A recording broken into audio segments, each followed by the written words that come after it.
I been missing out the walk with the men. I been building up the blocks like a man. Elliot got water dripping out the city. Oh my God, boy he got a God. Oh my God, boy that boy on top. Sipping walk, make my heart stop. Audio, yeah my love my God. Yo, I let it go. Put her on roll, put that on payroll, put that on go. Yeah she like to go, yeah she love to blow. Get that dick slow, like snow cone. Yo, get that bag, show 'em how to ball. I'm in the mall, you know what I'm saying?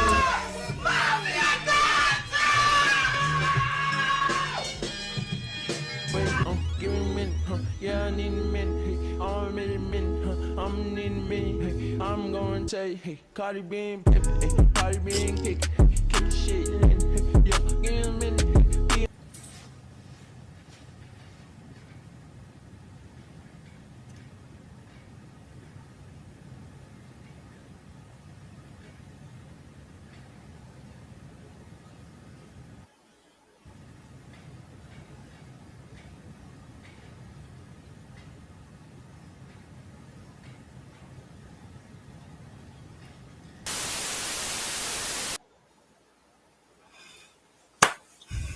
Yo, what's good, y'all? It's DGE, Dolphin Gang Entertainment. It's your boy DG. And we back with another live stream. Appreciate y'all. Love y'all so much, man. I was just thinking about y'all. You know, I wasn't doing nothing tonight, so I was like, I might as well hop on stream, talk about what happened today with Matthew Judon and Cam Dantzler. You know, I don't know what we got going on. You know, we still got Cam Smith. I don't know why we signed Dantzler. I don't know why. Matthew Judon, you know, it kind of made sense, but we still need help in other places. And, you know, I don't think Cam Dantzler is going to move the needle. You know, he kind of reminds me of another version of Jack Jones, to be honest, on his defense. And it seems like they're going to move Jason Marshall to nickel. He might start at nickel with Cater Cole being out for the whole season. So that seems like that's a locked in guy right there. Jason Marshall, he gonna start early at that nickel spot. You know, he got some speed on him. He got some size as well. You know, now that might be good for his NFL career, so he can get used to that slot. Then he can move to the outside. I do see that for Jason Marshall. Shout out to my boy, Gator Nation. But first things first, you know, we got some videos, clips for y'all. Shout out to Arabia. You know, y'all go check out her Instagram, her Twitter, all that. You know, I like her content. You know, she does follow me on Twitter. I'm pretty sure about that. But she's here talking about the signing of Matthew Judon. You know, maybe there's some things going on in the locker room in regards to maybe our team is scared in regards to Jalen Phillips being available later on. Who knows? Barely Chubb. They don't know if they could hold up. You know, so this signing makes sense, but at the same time, I don't know. But I'll take it. Matthew Judon, you know, a good pass rusher. You know, definitely going to help our defense. Hopefully he could get pressure. You know, he's like a power type of DN. You know, he's going to push that pocket. So we could definitely work with that for sure. But let's hear out Arabia and what she got to say. Previously been four-time Pro Bowler Matthew Judon is expected to sign with the Miami Dolphins. The Dolphins have extended a contract, so Judon and his team will spend the next 2 hours or so working through it. He rejoins the AFC East, a very familiar division, having played 3 seasons with the Patriots. The Dolphins' defense is also very similar to Baltimore's defense, with now defensive coordinator for the Dolphins, Anthony Weaver, having previously been assistant head coach and defensive line coach in Baltimore. Judon spent his first... Oh, that makes sense. Okay, Weaver used to work with Judon when he was with the Ravens. Okay. You know, so now we got to look at Judon and what he did with the Ravens, pretty much. Let's check that out. Matthew Judon Raven stats. We're going to see what he did. Matthew Judon. Matthew Judon, Baltimore Ravens stats. All right, so with the Ravens, throughout his career, 8 sacks, 4 sacks, 7 sacks, 9 sacks, 6 sacks. But with the Patriots, he doubled up, 12 sacks, 15 sacks. That's crazy right there. You never provided that to the Ravens. Maybe you were a better scheme fit for the Patriots. That's probably why. Maybe, but hopefully Anthony Weaver could get this type of Matthew Judon out of him. It seems like the Falcons couldn't capitalize off of him. How you go from 15 sacks to 4? How? But we're gonna see how much sacks he could provide to the Dolphins. If we get more than 5, I think that's a good year. If we get more than 5, maybe he double up, maybe he triple up. Kyle Van Noy, he an older linebacker, but he's still doing his thing out here. He's still doing his thing. But let me get back to Twitter. 5 seasons in the NFL in Baltimore, 4 years under a rookie contract, and 1 year under a franchise tag. Anthony Weaver arrived in Baltimore just after Matthew left for New England. Veteran free agent, soon to be Miami Dolphin, is headed into his 10th year in the NFL after playing 1 year as a Falcon under defensive coordinator Jimmy Lake. He will join all 32 later for an exclusive interview. Stay tuned. Okay, she got it on lock already, an interview. So I'm going to check her out when she posts it. Thank you. Shout out to her. This is how I felt when I heard the news. This is how I felt. So we finally signed someone, and it's a pass rusher. I love Judon, but I don't know. Is this going to help the team become a playoff winning team? We don't think so, because we're not adding the guys that we want. We're adding people, but they're not moving the needle. I'll put it in that way, pretty much. Right here we got some clips of Matthew Judon. This is against a tight end right here, so it's whatever. But good pass rush move, good strength. Good bend for a guy his size, around 260. Look, Mitchell Schwartz, a pretty good tackle. Good sack. Against another tight end. That's girl Everett, something like that. I think this is a Mekhi Becton.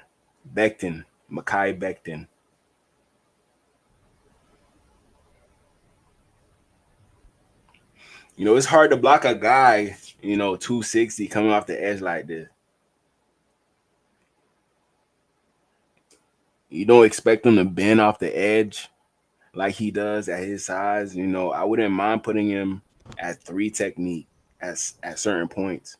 The Baltimore Ravens did the same thing with him, putting him at 3 technique, stunts.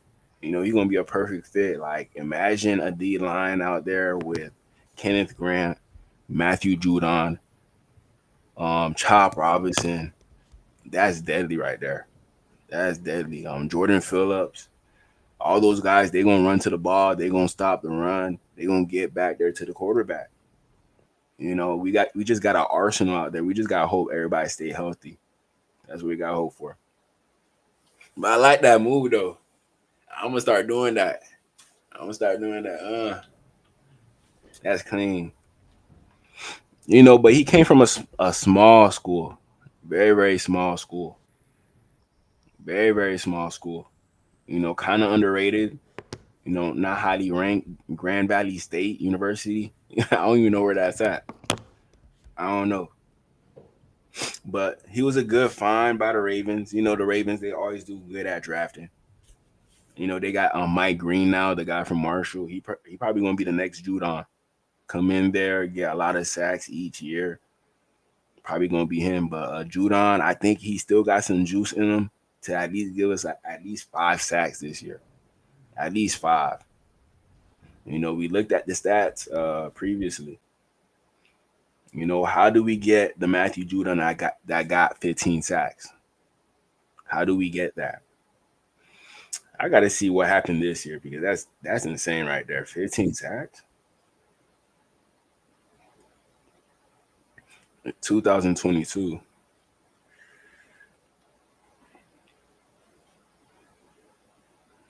2022.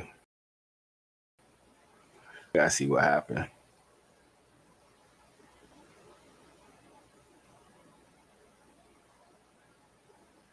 Wait, how you got 15? You don't even look. Okay, one game he had 3 sacks against the Colts. Against the Bears, he had 2.5. But I like the fact that he consistently gets sacks. There's a big fall off. Maybe 1 or 2 games he don't get a sack, but every other game he will get a sack. So I could work with that. But I don't know if he's gonna provide that to Miami, but he showed the capability of doing that with New England this year in 2022. He showed it. But Matthew Judon, good pickup. I like it. But hopefully this set the tone in regards to our locker room. Another guy, he not having it. KJ Britt, he not having it.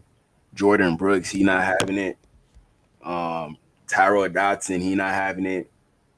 Who else? Minka, he not having it. Just a lot of guys in that room that you're going to hold up that toughness standard, especially coming from different regimes that are known for toughness. They just going to bring that to Miami, and everybody just going to follow along pretty much. So the defense, I'm not really worried about the defense, to be honest, other than the cornerbacks. Everything else I'm good with. Offense, I don't know. I'm not going to get too deep into that. Not today. That's a long story right there. But for the most part, shout out to Judon, man. Probably going to be a one year type of thing unless he, does something crazy. Like if he brings that Calais Campbell presence that we had previously, we probably got to keep him another year. We tried to keep Calais Campbell, but we couldn't. We tried, but, we're going to see what Judon does. Let me see. Here's another rep of Judon against the Browns. Good first step. Against Njoku, 62 and nobody. Sad. Great bend.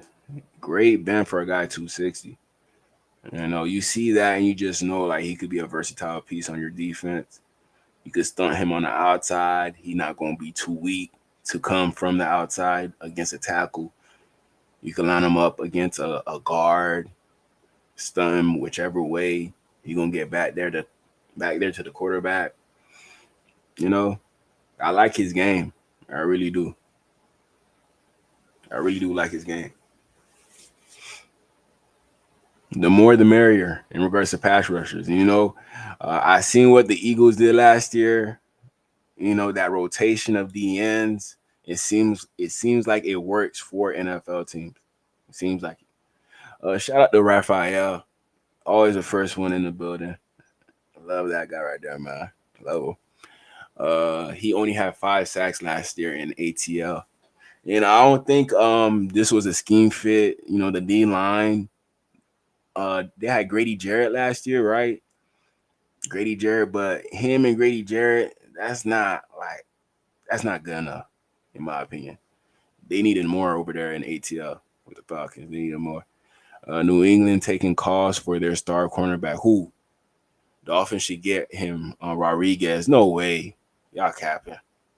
No way. I ain't seen nothing that said that. No way New England is trading him to us. No way. No way, Ralph. Shout out to Crazy Dolphin. Was good, Crazy Dolphin. But yeah, Matthew Judon, it seems like he's going to be a valuable asset. He's going to get around that corner. He's going to stop the run. He's going to lead by example. And he's not new to this. And he's going to bring that winning culture. He's used to being around winning teams. I know he was with the Falcons last year, but, I'm not going to put down him. The Ravens winning culture, even the Patriots, even though when he was over there, they were losing, they still got that toughness. He played in the cold, multiple years. That's definitely a plus in regards to Matthew Judon. Definitely a plus.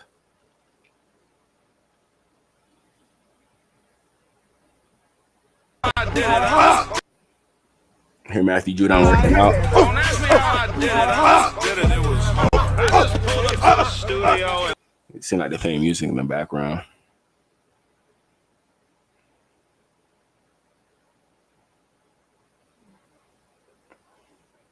Like he could move for a heavier guy. He could definitely move. You know, but when you see a big guy moving like this, you know there's a lot of power that comes with him. A lot of power. You know, he's going to be able to push a few tackles back into the quarterback's lap for us. He's like a D tackle at DN right now. A D tackle at DN. You know, I love Chop, but he can't do what Judon does in regards to like being that stout, strong side DN. You know, I give him that. Like Chop Robinson, he's like a weak side DN, but this is a strong side DN right here. Jalen Phillips, I think he could play both, strong side and weak side. Bradley Chubb, he's more so on the strong side. He could play weak side too. You know, but with Matthew Judon, he's definitely a strong side DN in my opinion. Even a 5 technique, a 3 technique. You know, I don't know about 1 technique. You know, if you want to be fancy, exotic, go ahead, but I don't think so.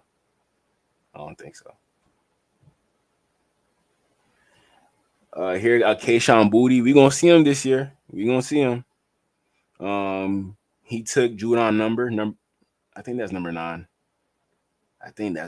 He took his number, and he got his style. Like with Judon, you're going to see him out there with a hoodie and whatchamacallit. In the hot weather, you're going to see him with a hoodie, jersey, pant, everything. But it's not hot over there in New England, so it's whatever. But watch him do it in Miami. That's crazy. Xavier, he used to do this the same thing, and that's another thing. I will add that on. Xavier Howard to the Colts. We got to talk about that one. But let's finish up with Judon. Judon, I got a bone to pick with you, fam. Like this, I don't get this right here. I do not get this.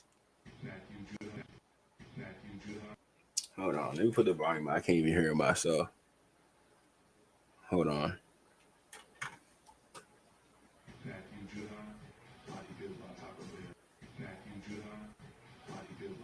What?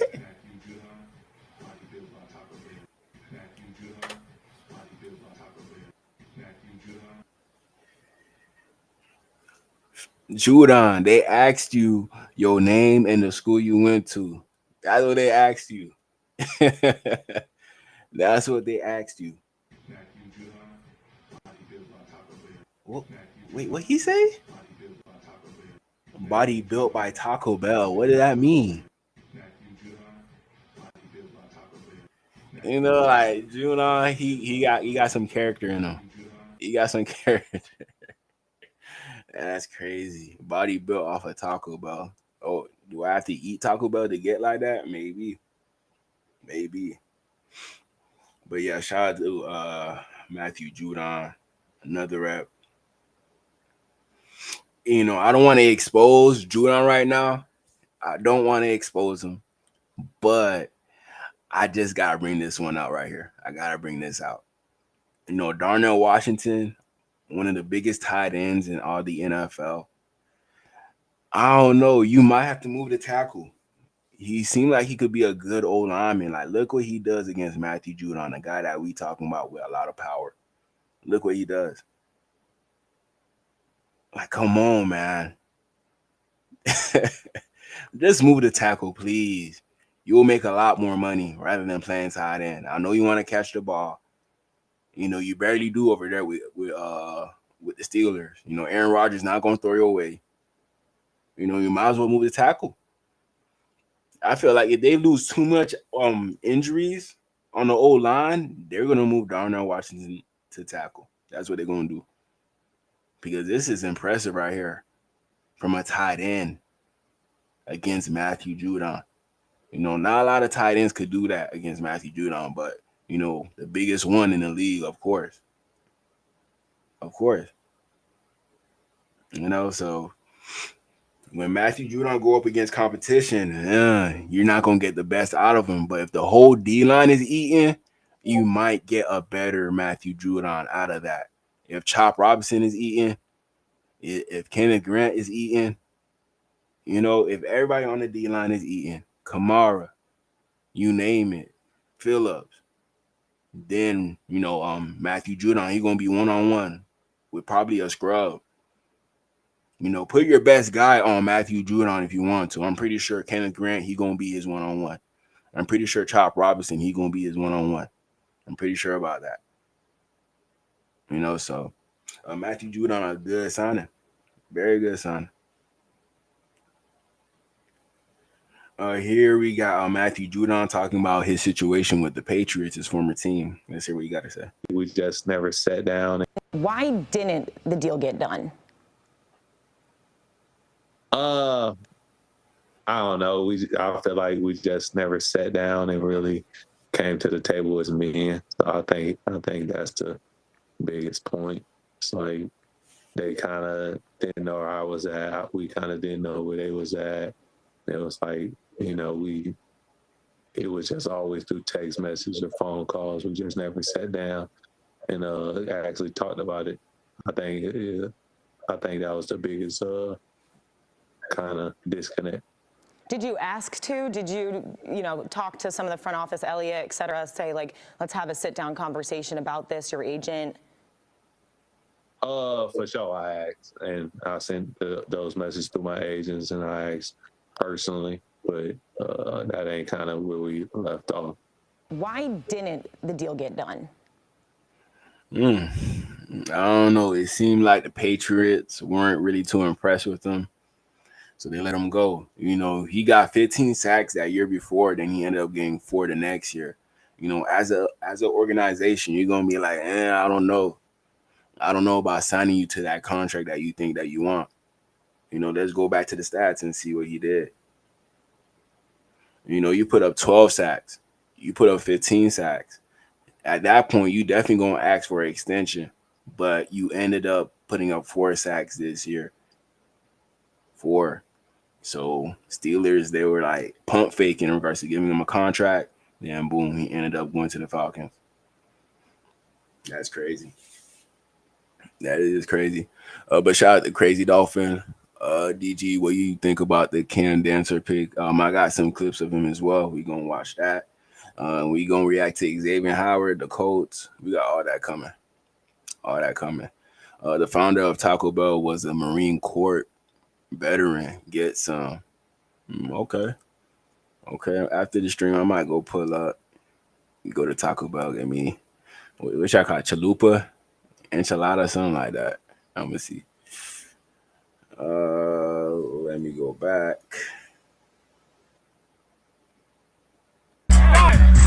Judon, just don't play quarterback. Don't play quarterback, please, fam. Do not play quarterback. He got a strong arm, though. I'm not even gonna lie. He got a strong arm. Let me put the button down real quick.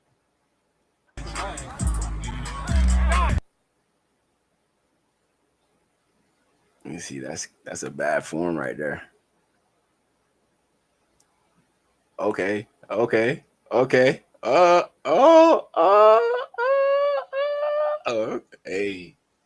That boy getting jiggy.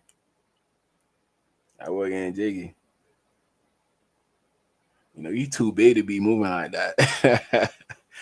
If Tua go down, we got somebody. That's all I'm gonna say.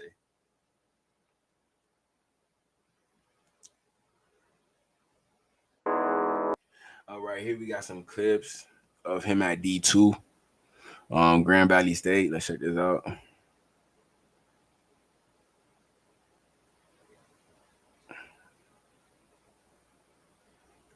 He's like one of those rare breeds that you find out of nowhere at like a random D2 school that put up great numbers in a combine.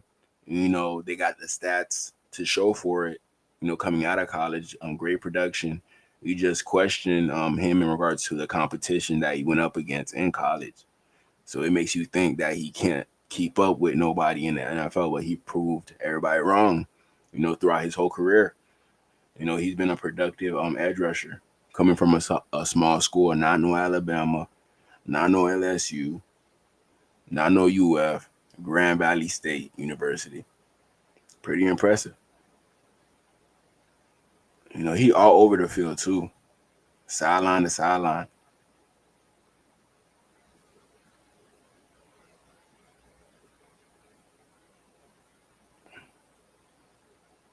I don't know who you remind me of.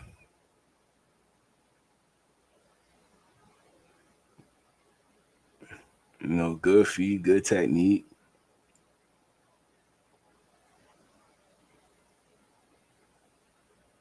Ow. I know that hurt. I know that hurt. Ooh, I know that hurt. I know that hurt. But y'all let me know what y'all think about Matthew Judon and this signing. What would y'all grade it? Me, I give it a B minus. B minus. Wasn't expecting us to get him, but I'm okay that we got him. I'll say that. I'll say that. Let me go to his 24/7 sports page real quick. Check that out.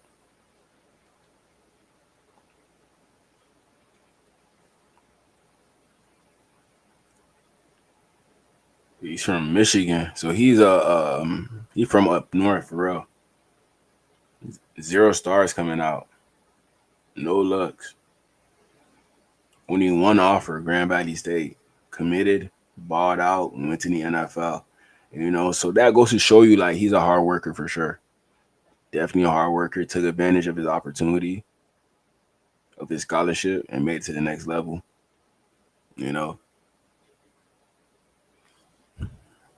Ralph said Robert Quinn. I don't know. I feel like Robert Quinn was a little bit more athletic than Judon. Longer arms. Judon kind of remind me of like a Ravens edge rusher. Like a Terrell Suggs, but like a faster version of Terrell Suggs, to be honest. Oh, you give him a C plus? I give it a B minus. B minus. It might end up being a good pick. That's why I said a B minus. Because of him being alongside Chop Robinson, Kenneth Grant, all those guys on that D line. Come on now. Let's shout to Judon. We gonna check out Dantzler as well.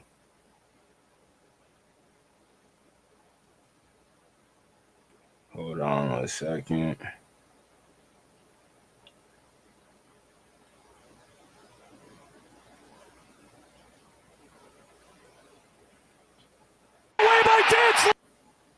Okay. So we signed Cam Dantzler. Let me search him up real quick. Cam Dantzler, 24/7 Sports. We're gonna check him out.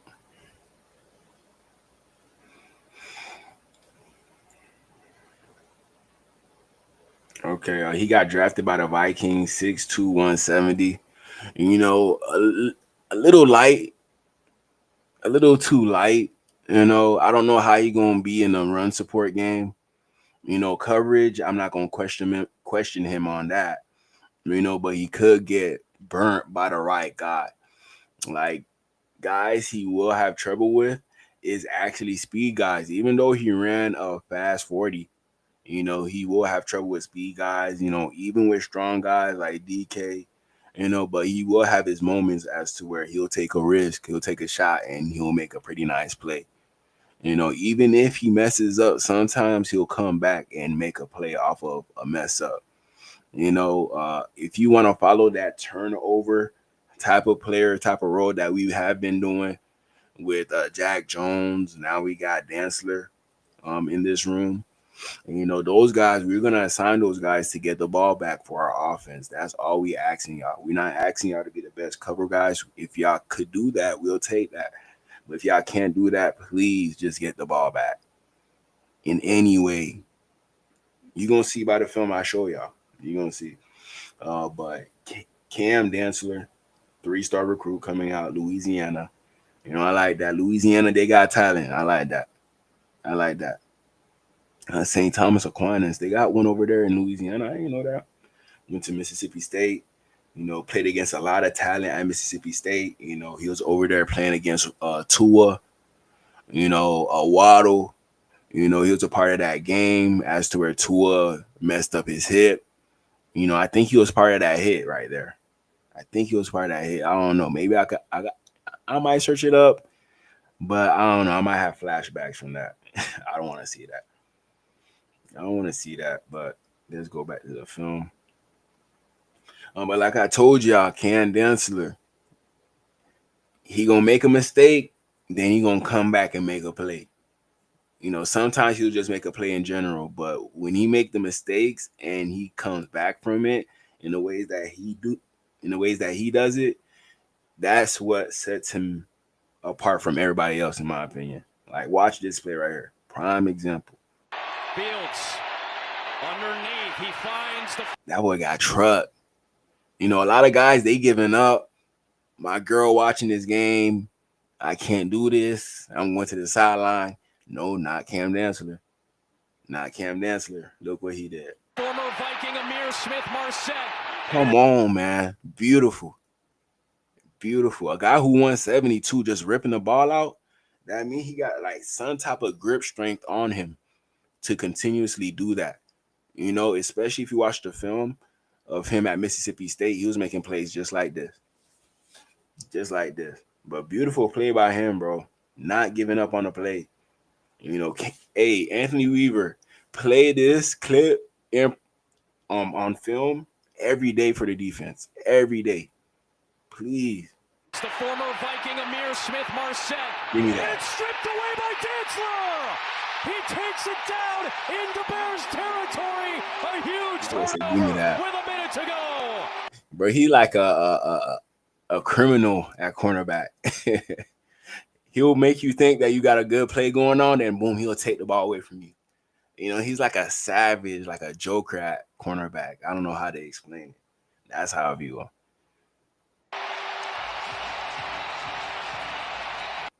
You know, the joker, he could get beat. He could get beat, but at the same time, you know, he'll pull off something that kind of surprises you very so often. Let me see. I don't know if y'all remember this. You know, I was actually at this game. I was hot this game. We lost this game against the Viking. I think Skylar was the starter or Teddy. I forgot. But Cam Dantzler, he was the cornerback that did the waddle. So I know there's some type of beef going on between Dantzler and Waddle. Come on, man. Hey, Waddle, what you gonna do? Waddle, what you gonna do? You gonna let that boy do your dance like this on our home field? Nah, you gotta check him. As soon as he go in the locker room, you gotta check this guy right here. You gotta check him, and y'all dap it up after that. We don't need no bad blood in our culture. We're trying to change the culture. I know y'all boys trying to be tough, but don't be tough with each other trying to fight each other. It make no sense. It make no sense. But Dantzler, you funny. You funny. You know, I think like all the cornerbacks that we have seen do the waddle before, it kind of made Waddle stop doing the waddle because every time a cornerback get the best of Waddle, they ended up doing the waddle. So it's kind of like disrespectful to Waddle, if you get what I'm trying to say. So I don't know if Waddle is going to do it this year. Maybe he will. Maybe he won't. You know, he stopped towards the middle of the year doing it. But we're going to see what happens this year. We're going to see. But Dantzler, you cut off for this one. You cut off. Little do you know you was gonna play for us. Little do you know. Little do you know.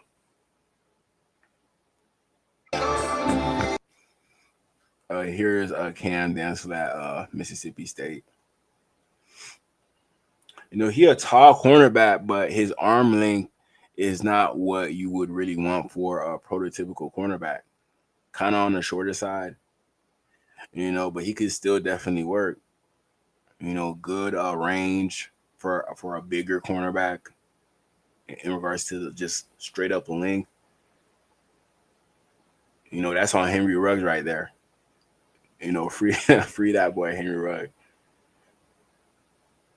You know, he played at the highest of levels. Look, he just sacked Tua.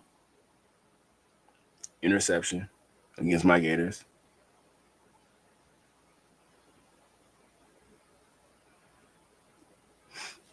You know, he's a good ball hawk, man. Very, very good ball hawk.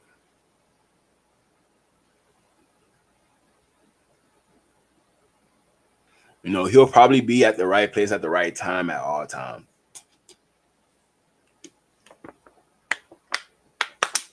Not at all times, but most of the time.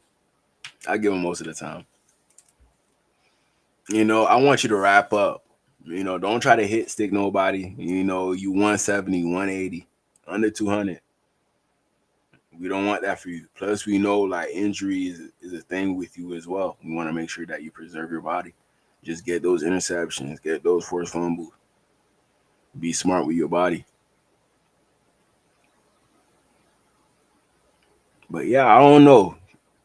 Anthony Weaver, if you are a real defensive coordinator, you would make this defense work this year. Like I'll give you so much credit if this defense ends up being a top 10 defense.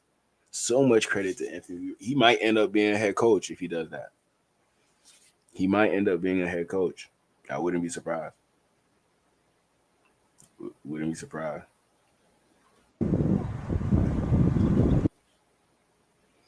Here's his 40-yard dash.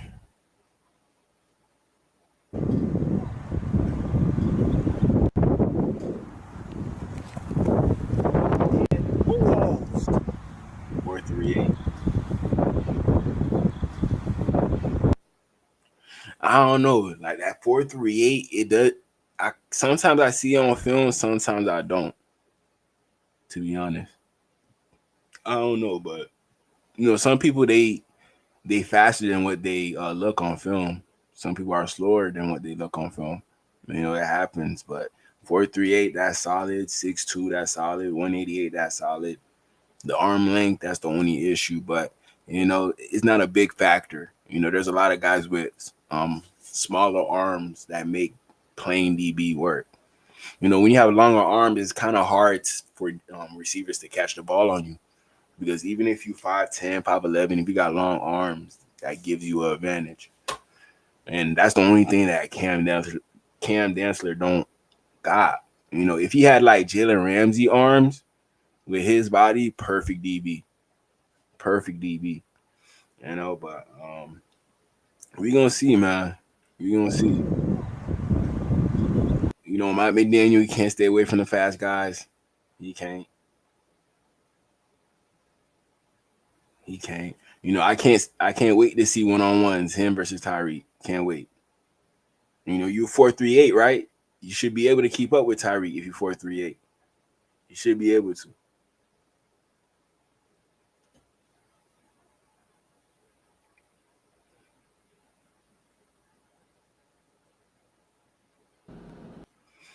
Here's some clips of him at Mississippi State. One-handed interception, man. One-handed.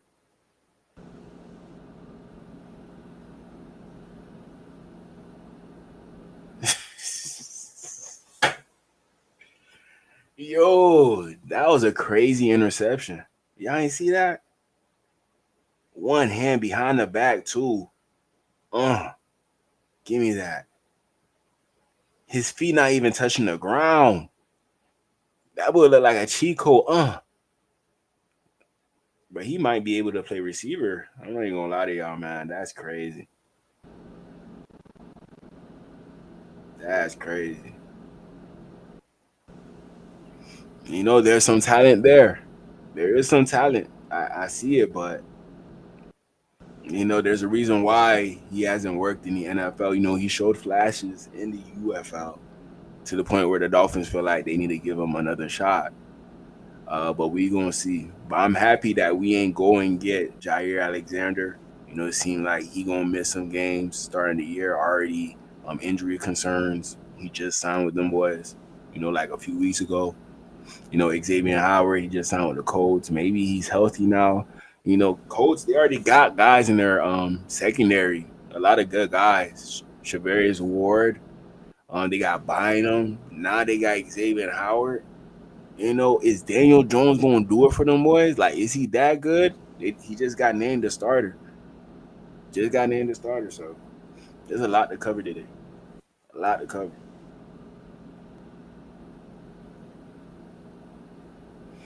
Well, shout out to Cam Dantzler, man. That boy's stunning.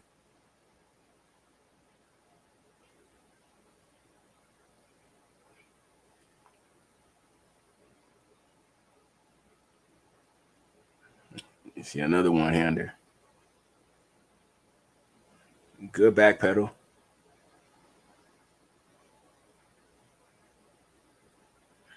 He could work a little bit on the hips. I give him that.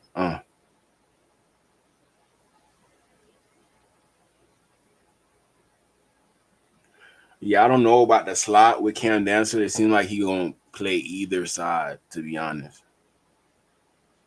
No safety, because I don't think Cam Dantzler is gonna provide anything in run support.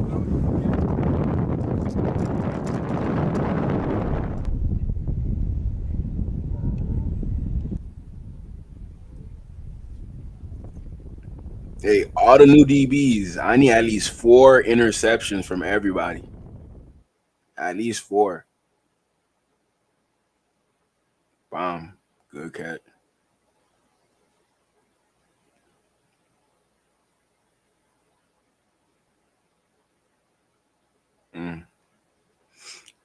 This makes me want to check out the Miami Dolphins cornerback room. Miami Dolphins depth chart.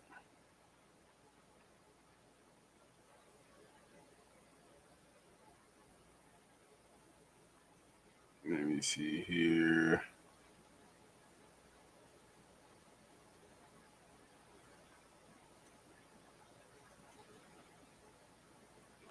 All right. They ain't add Cam Dantzler yet, but now what we working with pretty much is Jack Jones, Kendall Sheffield, Mike Hilton, Storm Duck, Cam Smith, I guess, Jason Marshall, Cam Dantzler. So it seems like we have a lot of mid-tier cornerbacks. Maybe we get some upside out of at least half of them. If all of them end up showing us, their best, maybe we have a top 10, top 15 secondary in the NFL. Maybe. But I can't really put that on this group of guys because I know we're not that strong. We could definitely still do need more help at cornerback. We still do, even though we just signed Cam Dantzler, we still need more. Like, we got Cam Smith. What's up with Cam Smith? Is he that bad? Like, please, coaches, let us know. If he's still on his team, there's still some potential there at the end of this year. If he's still on his team by next year start, not this year, but next year, we gonna see.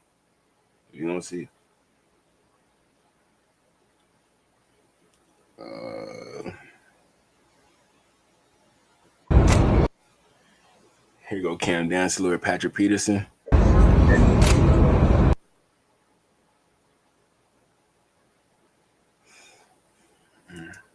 Good company. That's all I want to say. Good company. Very good company. I could take this right here.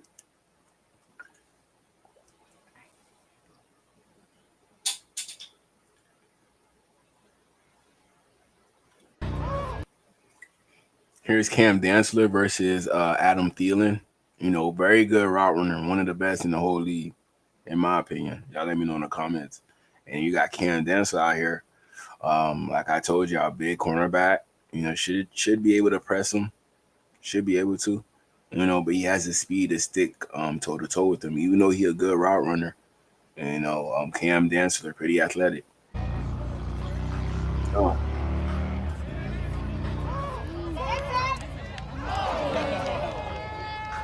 Staying hit the hip. Hit the hip. We're going to need you to replicate that in Miami. We're going to need that.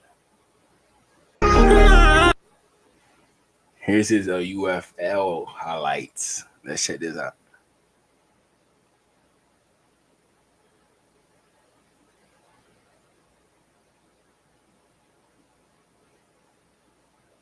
Beautiful pick.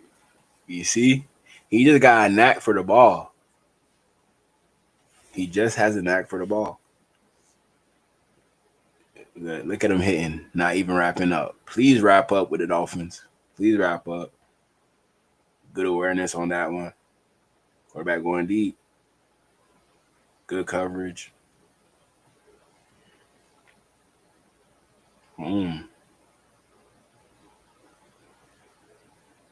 Okay, good tackle right there. Okay. He came downhill on that one. And, he's always hit the hip. Like I'm telling y'all. Hit the hit. Ball came out.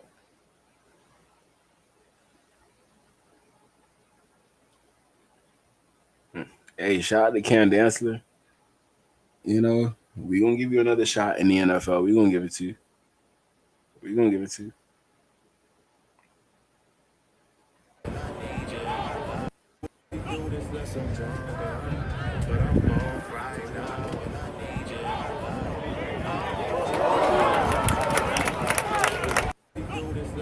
Bro, he a pick machine. He a pick machine. That's what we waiting on, man. That's what we waiting on.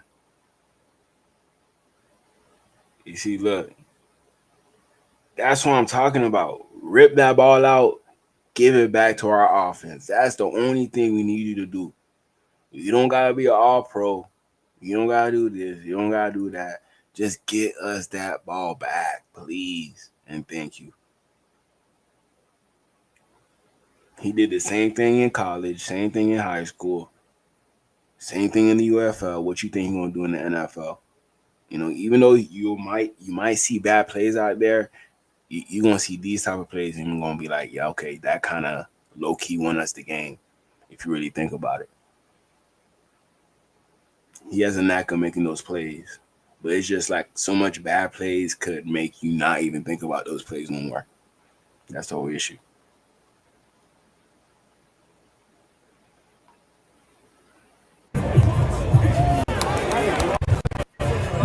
Look at this rep. He's on the bottom right here. He's on the bottom. Check him out.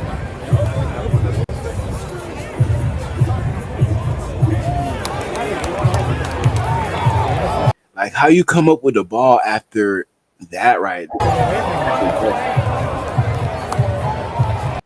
That was nasty right there. That was nasty. It seemed like Adam Thielen had a rough time with him. Adam Thielen had a rough time. So it seemed like if you're a good route runner, but you're not that fast, Cam Dantzler could probably, lock you down, to be honest. Probably. But I don't know if he's going to provide that to the Dolphins. We don't know. We don't know.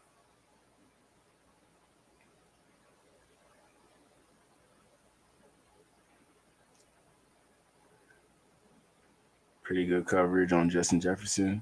Pretty good coverage. But with this pickup, I give it like a B+ as well.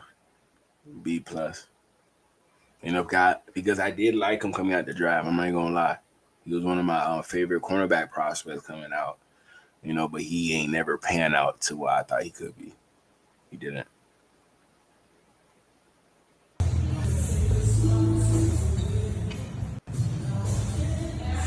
Finn working out. Just gonna keep stacking. That's all you gotta do, fam. That's all you gotta do, fam. Keep on stacking them days. Keep stacking them days. That's gonna help with explosion.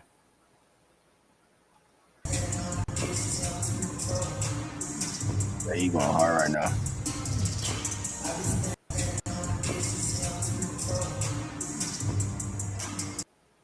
Shout out to Cam Dantzler. Shout out to Cam. So we talked about Cam Dantzler. We talked about Matthew Judon. Xavier Howard. Let me search that up real quick.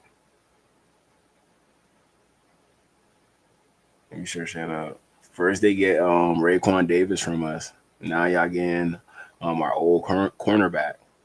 Like, what type of relationship he got with them boys to sign with them? Maybe they coughing up that bag. That's what I think. Xavier Howard, it don't seem like he likes up north, but he signed with the Colts. So I don't know. The Packers offered 2 first-round picks, a second-round pick, and a 5th-round pick for Cowboys DM Michael Parsons. That's crazy. That's crazy. That is crazy. In your own division? Cowboys, no, please. Please, y'all make a lot of mistakes, but this one, do not do it. Do not trade Michael Parsons. Do not trade Michael Parsons, man. If you trade Michael Parsons, the Cowboys are not America's team no more. Simple as that. Simple. If you trade Michael Parsons, you are not America's team. I want it to be the Dolphins, to be honest, but we're going to have to give that to the Chiefs. The Chiefs got that now. Chiefs got that. No way the Chiefs trading away Patrick Mahomes. No way. But they showed that they will trade anybody. They traded Tyreek Hill to us. So that's funny. That's funny. But let's search up Xavier Howard real quick.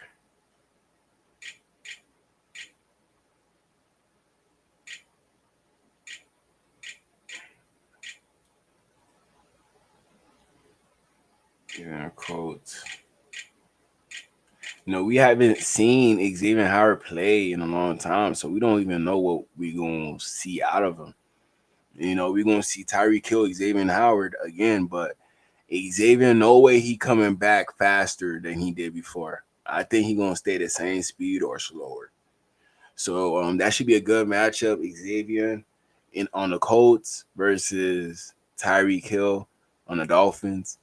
Xavier, he kind of following that, whatchamacallit, I forgot their name. The cornerback. The cornerback that we used to have, Vontae Davis. That's the name, right? Vontae Davis. He left the Dolphins and went to the Colts, I believe. We traded him away to the Colts. But Xavier, he didn't get traded away, but he was a free agent. He signed with the Colts. So they're kind of following like the same career path, if you look at it in that way. But we're going to see what he could do with the Colts. The last time a Dolphin went to the Colts and balled out, Vontae Davis. Vontae Davis.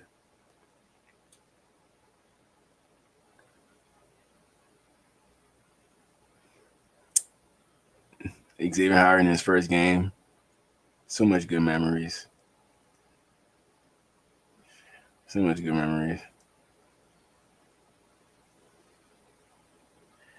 He going to be wearing number 37? Is he going to be playing safety? Is Xavier Howard going to be playing safety? I thought he going to try to stick with that 25 at least. 37? That's a practice squad number right there. That's a practice squad number.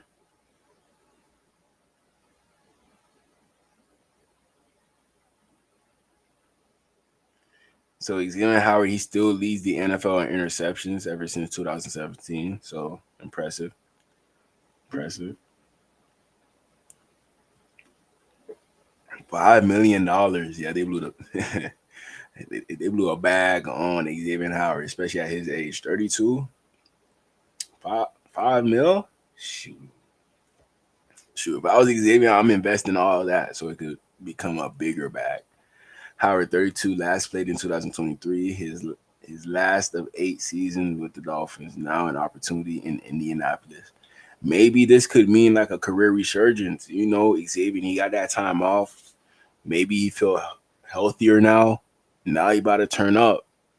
You know, turn into that old Xavier. You know, 5, 10 interceptions in a year. You know, the new DC for the Colts used to be the DC for the Bengals. So he trying to prove to the Bengals, like, I could make a good defense. Y'all boys just were too cheap over there. Y'all ain't want to give me no talent. So now I'm with the Colts. We blowing the bag. We got Tre'Davious. We got Bynum. Now we got Xavier Howard. Like, let's check out the Colts roster on defense. If only they had a quarterback. If only. I think they should trade for like Malik Willis or something. Colts depth chart.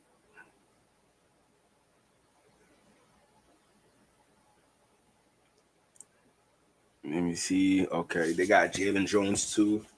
That's a pretty good cornerback. Kenny Moore, pretty good nickelback. So they're like 4 deep, 5 deep at corner. Oh, Juju Brents. Juju Brents, that's a pretty decent cornerback too. They got a lot of size. Shavarius Ward, 6'2". Xavier Howard, 6 foot, 6'1". I give him that. Juju Brent, 6'2". Kenny Moore, he like 5'10". Jalen Jones, like 6'1". I don't know the other guys' size, but that's a pretty good cornerback room. Pretty good cornerback room. The safeties, they're good. Cam Bynum had a good year last year. I think he was like 3rd or 4th in the league in interceptions. I think he was. Nick Cross, pretty good safety. I liked him coming out the draft. Who else?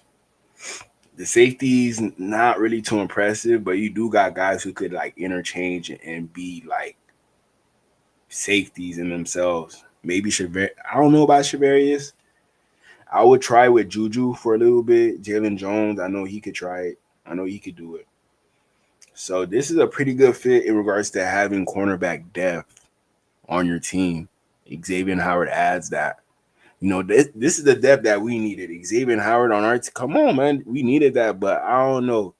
It seems like things always finish sour with the Miami Dolphins and some of our players based off the environment. You know, it seems like Miami may get too toxic sometimes. It makes players want to just up and leave and go to a more strict place where they could focus in on their craft or whatever their career is. That's why I feel like. You know, I can never get tired of Miami, you know, but I'm used to Miami, so I know how to act over here. That's why you got to bring homegrown talent. They're going to know how to act. We already did everything out here. You know, compared to somebody who have never been to Miami, they start going out, they see how it is. Now they're just getting into their groove of going out every weekend. You know, compared to somebody who's already used to the environment, they're not going to focus on that. They're just going to focus on working. Going home, you know, I already had all the fun, you know. So, shout out to Xavier Howard. You know, they play in a dome, so you don't got to worry about the cold. He don't. But I don't know if he knows if their quarterback situation is not that good. You know, I love Anthony Richardson, but you just got your spot took by Daniel Jones. That means it's possibly over for you at this point. I'm not even gonna lie, like, I don't know what's up. Like, you're supposed to be the best quarterback of all time based off your intangibles, your ability. You know, they said you're too athletic to be a quarterback.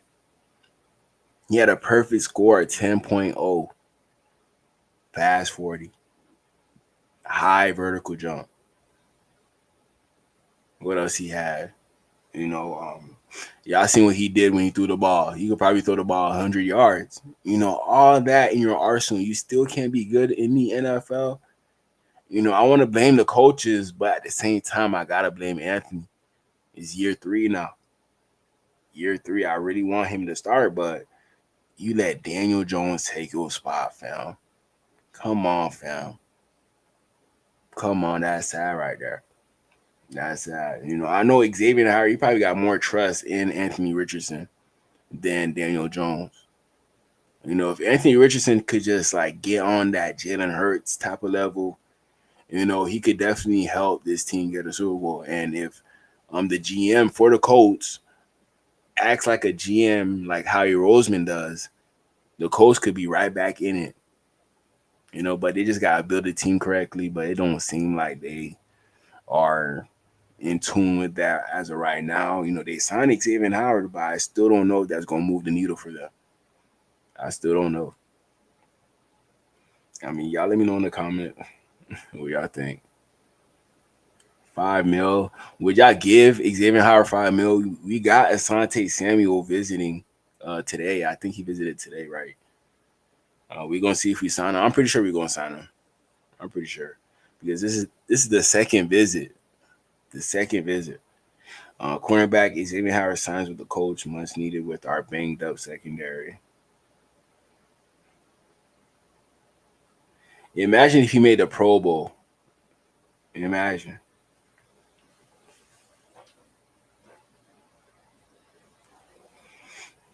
This is what the GM for the Colts said about signing Xavier. We understand the discussion regarding Xavier. We've done our research on his situation, and we talked thoroughly with him. We expect Xavier to be a professional on and off the field. He understands the opportunity he has here. A significant part of this signing is trust, and we expect him to build on and honor that trust. So it seems like they gave Xavier Howard a chance based off his history.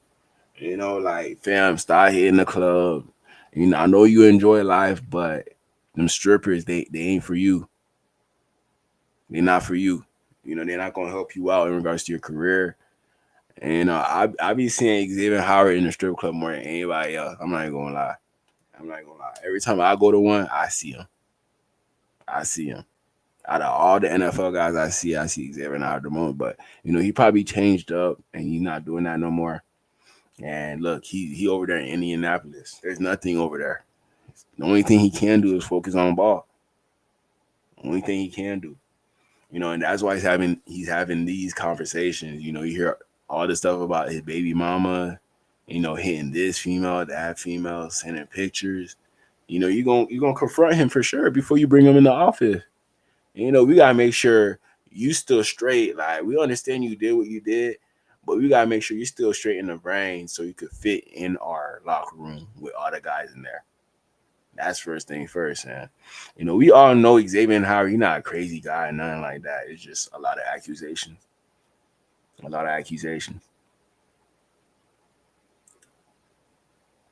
Here's the DC talking about bringing in Xavier Howard. First 2 years of his career, we drafted him when I was the DB coach at Miami. I was around him during.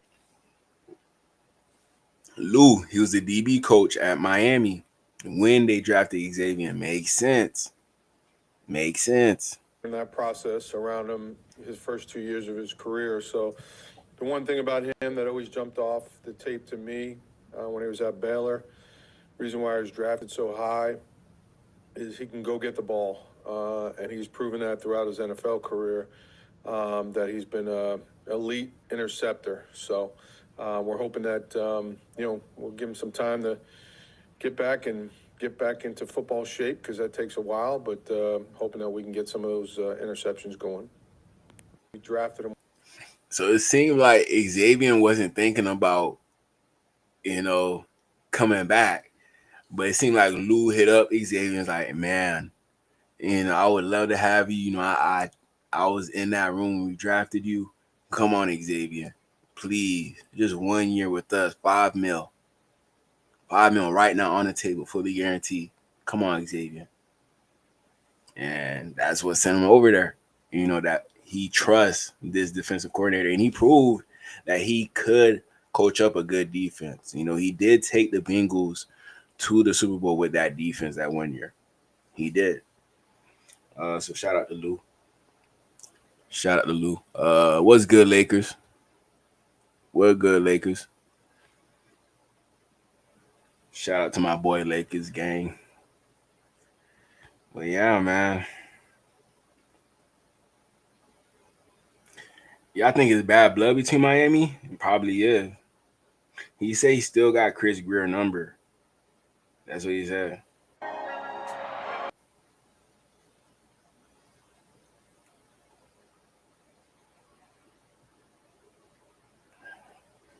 All these Colts fans acting like they care.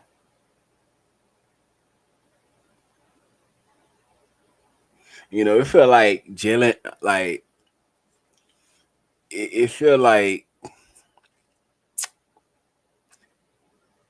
Xavier Howard pulled off what Jalen Ramsey did. Got tired of Miami, cleared it, went to a team up north. Same thing. It was just the fact of Xavier Howard already being technically retired, but he decided to come back, but just wanted to go up north, not stay down south. And, you know, at a certain point, when you get older, you realize like just being around that type of life, being around it for too long could affect you personally. It definitely can, especially when it comes to business and how the way to conduct yourself as an NFL player to be a productive person in the NFL consistently. You know, sometimes you gotta cut all that out so you can get longevity throughout your whole career. If you don't cut it out, how your family gonna eat? How your people is gonna eat if you're not doing the right things to sustain an NFL career? To be honest. Lakers, yeah, let me drop the link. I'll drop the link for you. 1 second.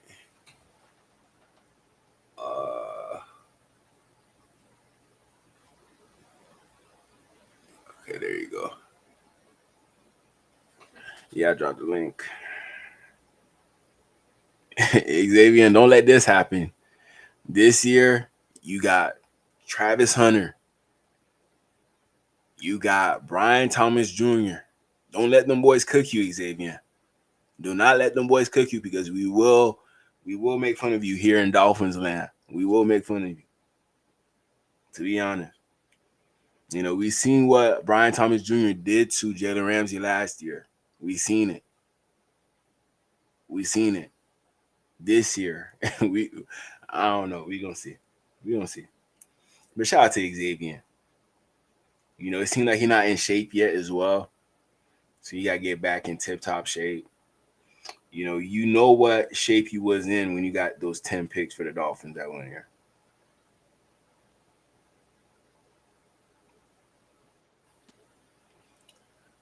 Let me see here. What's up, bro? Oh, what's good? What's good? What's good? Let me change it up. Yeah, how you feel? Xavier Howard to the Colts. How you feel about this one? I mean, it's cool. I mean, I don't mind it. But you're right about, you know what I'm saying, like Jalen Ramsey going, right, leaving, and now X went to another team just because he was tired. You know what I'm saying? Like, I feel like those two, even I know X wasn't there this year, or he was with my down on tool. So yeah, you know what I'm saying. So I feel like them two players, they don't like the nonsense that's going on in the Miami locker room and what's going on with Miami, because like, you know what I'm saying, like, even, you know what I'm saying, like, look, you know what I'm saying, like, those are good players, right? Those are players that speak their mind, that play football, that knows the organization, right? They don't got time to play no games, right? Yeah. Because even with what X said about Flores, right? He said that, you know what I'm saying, like, coming in, he didn't like Flores, but he knew that Flores had his back, and he knew, you know what I'm saying, he would ride with Flores. But after a while, you know what I'm saying, Flores growing him, and he knew that, you know, Flores was that dude, right? Yeah. And that's what I see. I see like these players, even with Tyreek, I don't feel like he's gonna be here. Not that he's gonna be here this year, but if they keep on doing what they're doing, he's not gonna want to be here no more. He's gonna leave just like them. You feel me? Because like he's another he's another dog that we had on our team. We have on our team, and that he speaks his mind. Like he don't like this baby nonsense, this softness. You know what I'm saying? Like he wants to win because he said it. He came out here and said it, right? X come out here and said it. Ramsey comes out here and he said it. He didn't say it, but we know Ramsey will come out here and does say what he needs to say. He probably, like Jaden Ramsey probably didn't say it, to the media and all that stuff like Tyreek did, but he probably said it in the locker room. He probably said it in practice. He probably got into it with Chris Greer, with Mike McDaniels. You know what I'm saying? So these players, these three players that we're naming right now, they don't got time to be freaking with this organization that had playing around being the baby organization with this quarterback and this coach. You know what I'm saying? Even this today, Colin Coward said the same thing. He was like, Andy Reid is a good guy, but he's a tough nosed coach. You know what I'm saying? Like these players need toughness in their locker room. They need, they need leadership as in the head coach.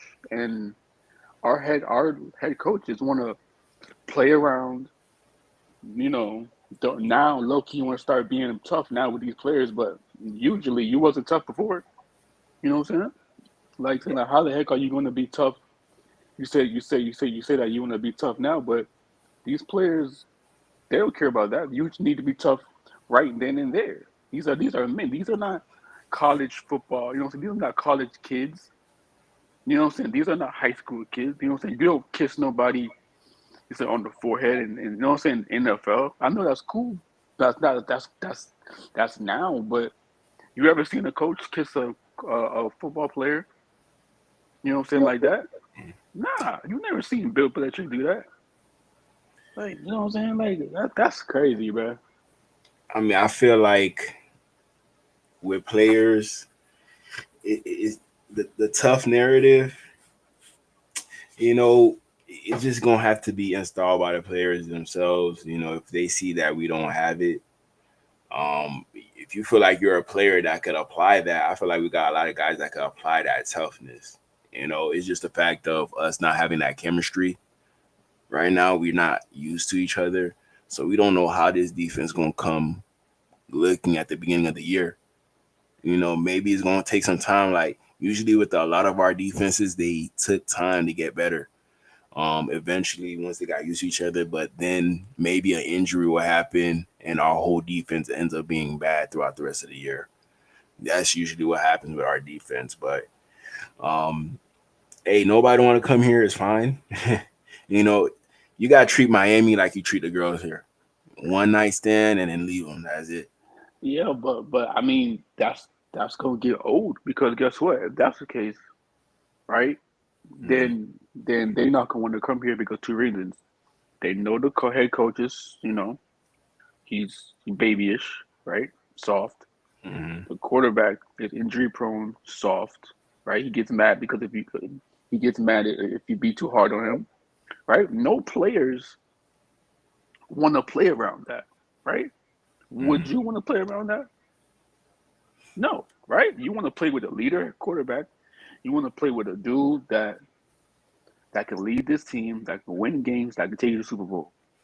You don't got time for no, you know what I'm saying, him and Mike McDaniel or buddy on the sidelines.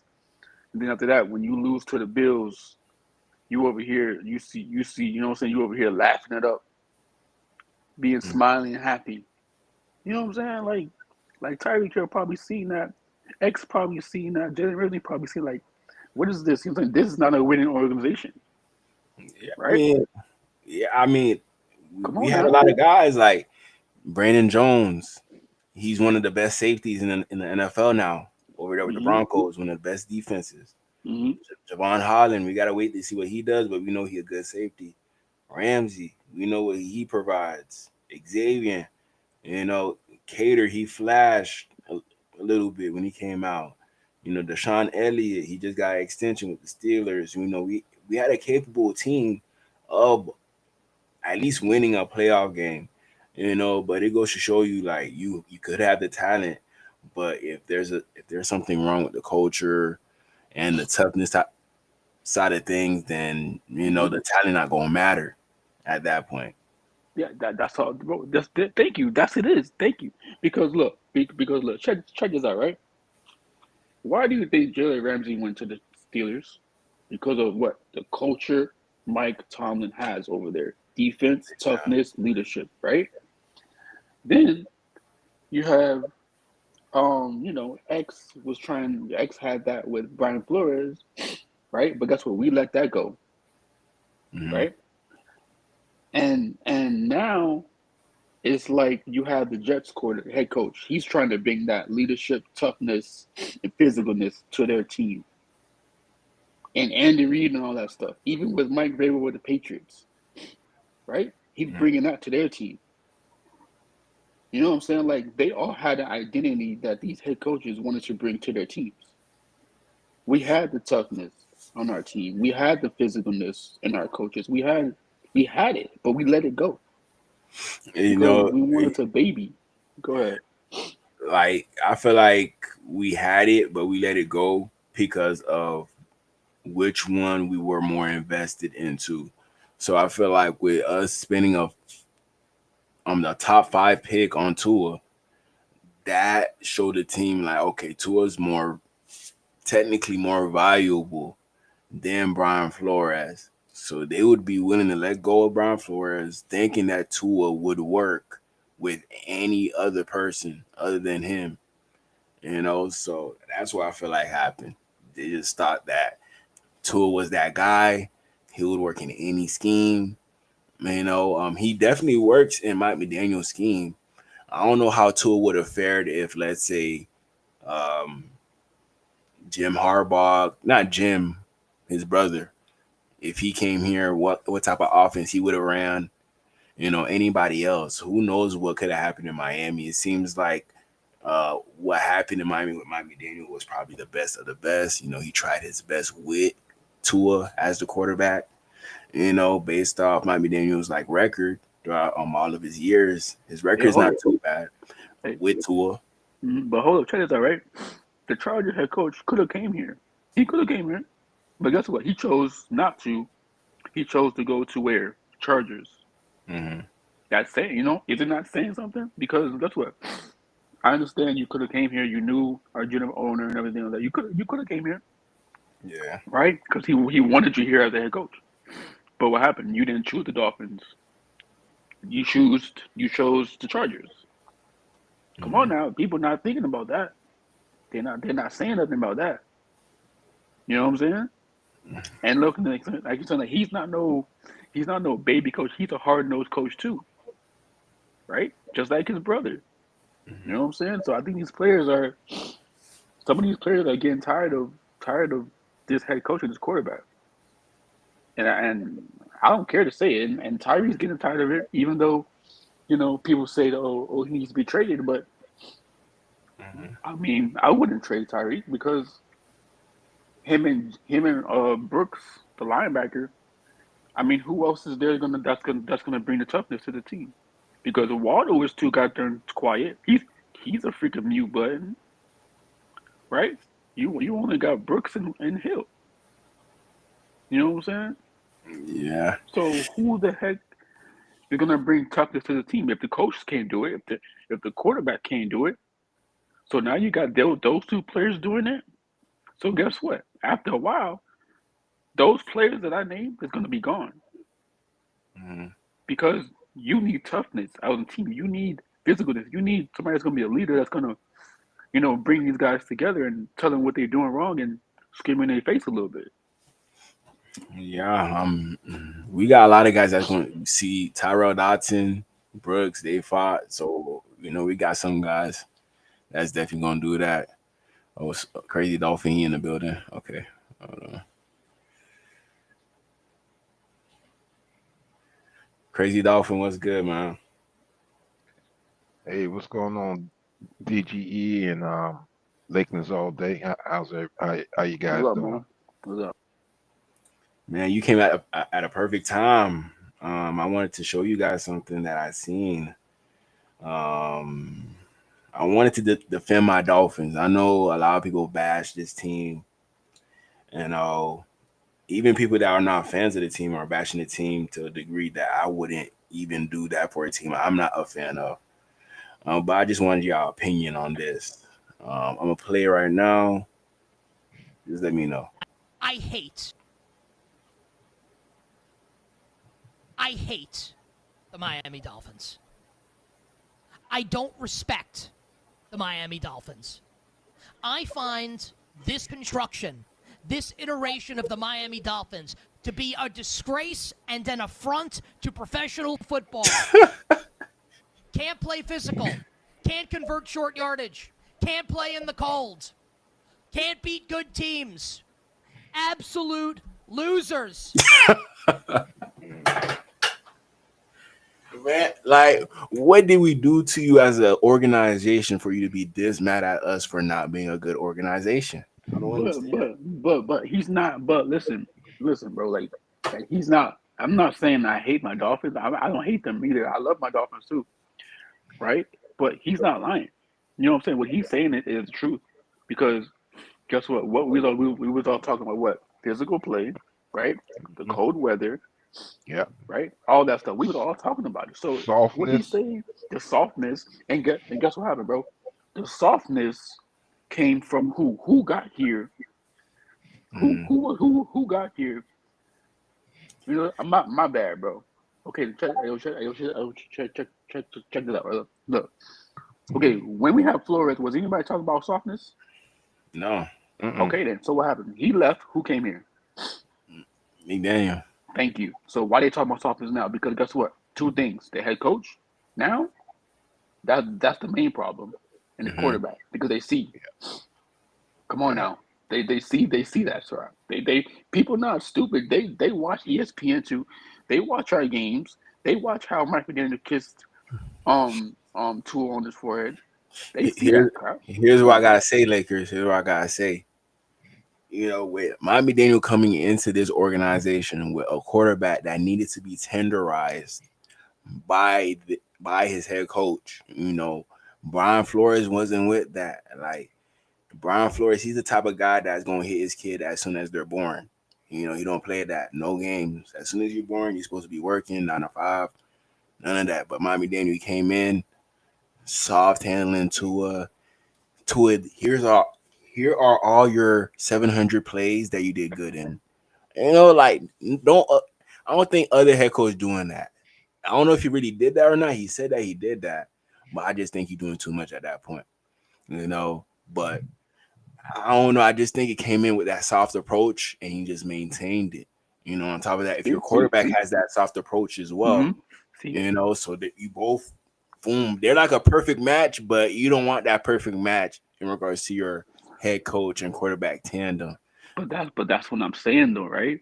Like you came in here being this soft coach, right? This is a football field. This is not softball. This is not, you know what I'm saying? You're acting like this is a high school team. This is a college team. You feel me? Like Loki, if you want to be that soft, then go to college, go to high school. Because this is the NFL. These are men. These are grown men that will pick your behind up and you know what I'm saying? They will slam you in the floor if you say something to them. They hitting in college and high school too. They hitting on all levels. That's what I'm saying. But you just don't, like, whoever your head coach is. Now I see the importance of a real head coach. Like, there's your head coach have to have certain tangibles for him to be successful. You know, every head coach could say that they're working on those intangibles, but if it's something that you have to work on, then I don't know if it's going to work in general. To be honest, there's some coaches, you already know what they're going to provide as soon as they come into the locker room. Let's say we fire Mike McDaniel and we bring in Mike Tomlin. Off rip, you don't even have to question him about the culture. You know, everybody going to tidy everything up. He just had that characteristic as a head coach. You know, if Mike McDaniel leaves the Dolphins and go to another team, you think they're going to continue? Not continue, but you think they're going to start off being a tough team now after what he went through in Miami? You think that's going to happen? I don't think so. I don't think so. You know, so it's just like coach, he don't have the characteristics of having that mentality of having a hard-nosed hitting football team. You know, he was with the 49ers. He had all the guys around him that had that type of But check this out. Check this characteristic. out, right? Check this out, right? He wasn't the head coach? Was he that coach? He wasn't the head coach. The head coach No, is but still there, right? So guess what? The head coach brings that mhm. style and, of football, and right? then Not, D'Amico Ryans as well. He was on that thank staff. you, So thank a you. lot So of guess guys so. that could hide a coach like that. So that's what a lot of people are saying. Like he's an offensive coordinator instead of a head coach. Yeah, bro. People don't realize it because, like, go ahead, go ahead, go ahead, bro. No, what I was about to say also is you got to take this into consideration too. With Stephen Ross, not not. I'm quite sure he's hearing the hearing the situation where we don't have accountability, the toughness, and what have you. So instead of trying to do something about it by him not really doing anything about it, and you got years, got season after season after season going on. The Miami Dolphins. I mean, like I say, I love my team. But some of the words this guy is saying, just like you just said, Lakers all day, actually is absolutely true. Whether you like it or not, it's true. But the thing is, by Stephen Ross not doing anything about it, because you can't tell me he's not hearing all this. Mhm. By him not doing nothing about it, by him allowing to make guys directly under him make decisions that GM should be making, and maybe the head coach should be making, is going on too long to the point where the Dolphins are just, I mean, we just dull, soft, no accountability, and what have you. Guys coming in, I mean, for guys to come to a game or practice late, Don Shula wouldn't put up with that. Yeah, He wouldn't. you know saying, not even that, right? Look, okay, just like I said it on the Dolphins Twitter space. I was like, Mike Daniel is a substitute teacher, right? Mhm. I said that, and people were like, dang, bro, you kind of right. But it's if you look back and you realize he is, because guess what? He wasn't the head coach in the 49ers. He was a run game coordinator at the 49ers, right? He Mhm. came here because we let go Brian Flores. He came here. They said, "Oh, can you fix Tua? Can you build Tua up to be a good quarterback?" And rap, he tried to do that. He did it. He did it to his ability, but he's still doing the same things. Still doing the same things. Have you seen Tua get better in these highlights that they showing in practice? No. I'm still seeing the same old thing. Him looking at one read players and throwing the ball right there, even with that Meek interception. So, so if you're saying that, if you told the Dolphin organization, that you can make Tua better and get him to where he needs to go, he's still not doing that. He's still messing up. He's still making bad decisions in playoffs. I mean, in the practice. So did you lie to get the job, or you just doing this because you think you can do it because you don't have no coach experience at all. I know Brian Flores didn't, but at least he was a defensive coordinator. He know how to lead the team. He know how to gather his players up.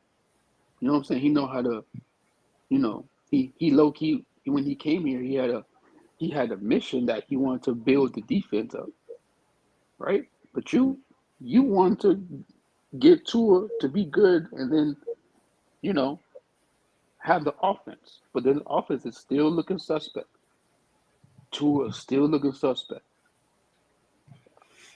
You want to know the time when I knew that the regime was soft?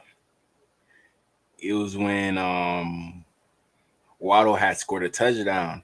Hmm. And y'all remember y'all seen Stephen Ross trying to do the Waddle? Yeah. Oh yeah, I remember that. Yeah, I I'm remember like, that. we got so much other problems to worry about. You over here celebrating a touchdown. Celebrating a touchdown. You See, should be doing way more than that. see, You know. you know what it is though. Check this out. Nobody in the Dolphin organization is telling Stephen Ross what's the problem with the team. That's the problem. Because check this out, right? Just like my Lakers, right? Just look, we got rid of Genie Bus, right? But this new owner, he don't play no games. He wants to win. He wants to win a lot, and he don't care about you know players and Look, see, this is the problem right here. hmm Stephen Ross, he's smiling like everything okay. but No playoff wins in 20 years. You smiling like this? but that's what I'm saying, right? I think he don't have nobody in the organization to tell him what's the real deal about this organization, right? Because because check this out, right? Let me ask you a question. You ever seen Tyreek Hill spill out like did what he did with the Chiefs? Uh, No, right? You never did yeah, what he did. yeah, he never really did it with the Chiefs because Thank he already you. got somebody alpha, Patrick Mahomes. Thank you. And guess who else? He got Andy Reid that don't play that nonsense. Mm. So you come here with that nonsense and you let all this stuff ride. That's why I said Mike Dan is a substitute teacher. He lets anything go, right? And then here your star superstar says that about your team and your coach and your quarterback. Mhm. That's not our problem. That's Mike McDaniel's problem because he's not putting his foot down as one, right? Two, Tyreek Hill is showing us that he's tired of this nonsense that's going on in the Dolphins. Nah, Lakers. Here's what I gotta say. hmm Miami, then you said you gonna be able to fix him. You fixed him, but I feel like Miami Daniel he oversold on how much he was gonna be able to fix Tua. And, That's because you did. he probably That's hyped Tua up too much during that no. interview. hmm Made Chris Greer like, oh my god, yeah, like Tua about to be the best quarterback in the whole league based off what he's saying. The type of offense we're gonna build up. Okay, we're gonna get Tyreek Hill. Okay, I like that. Waddle, okay. But little did he know, like the trenches was important as well.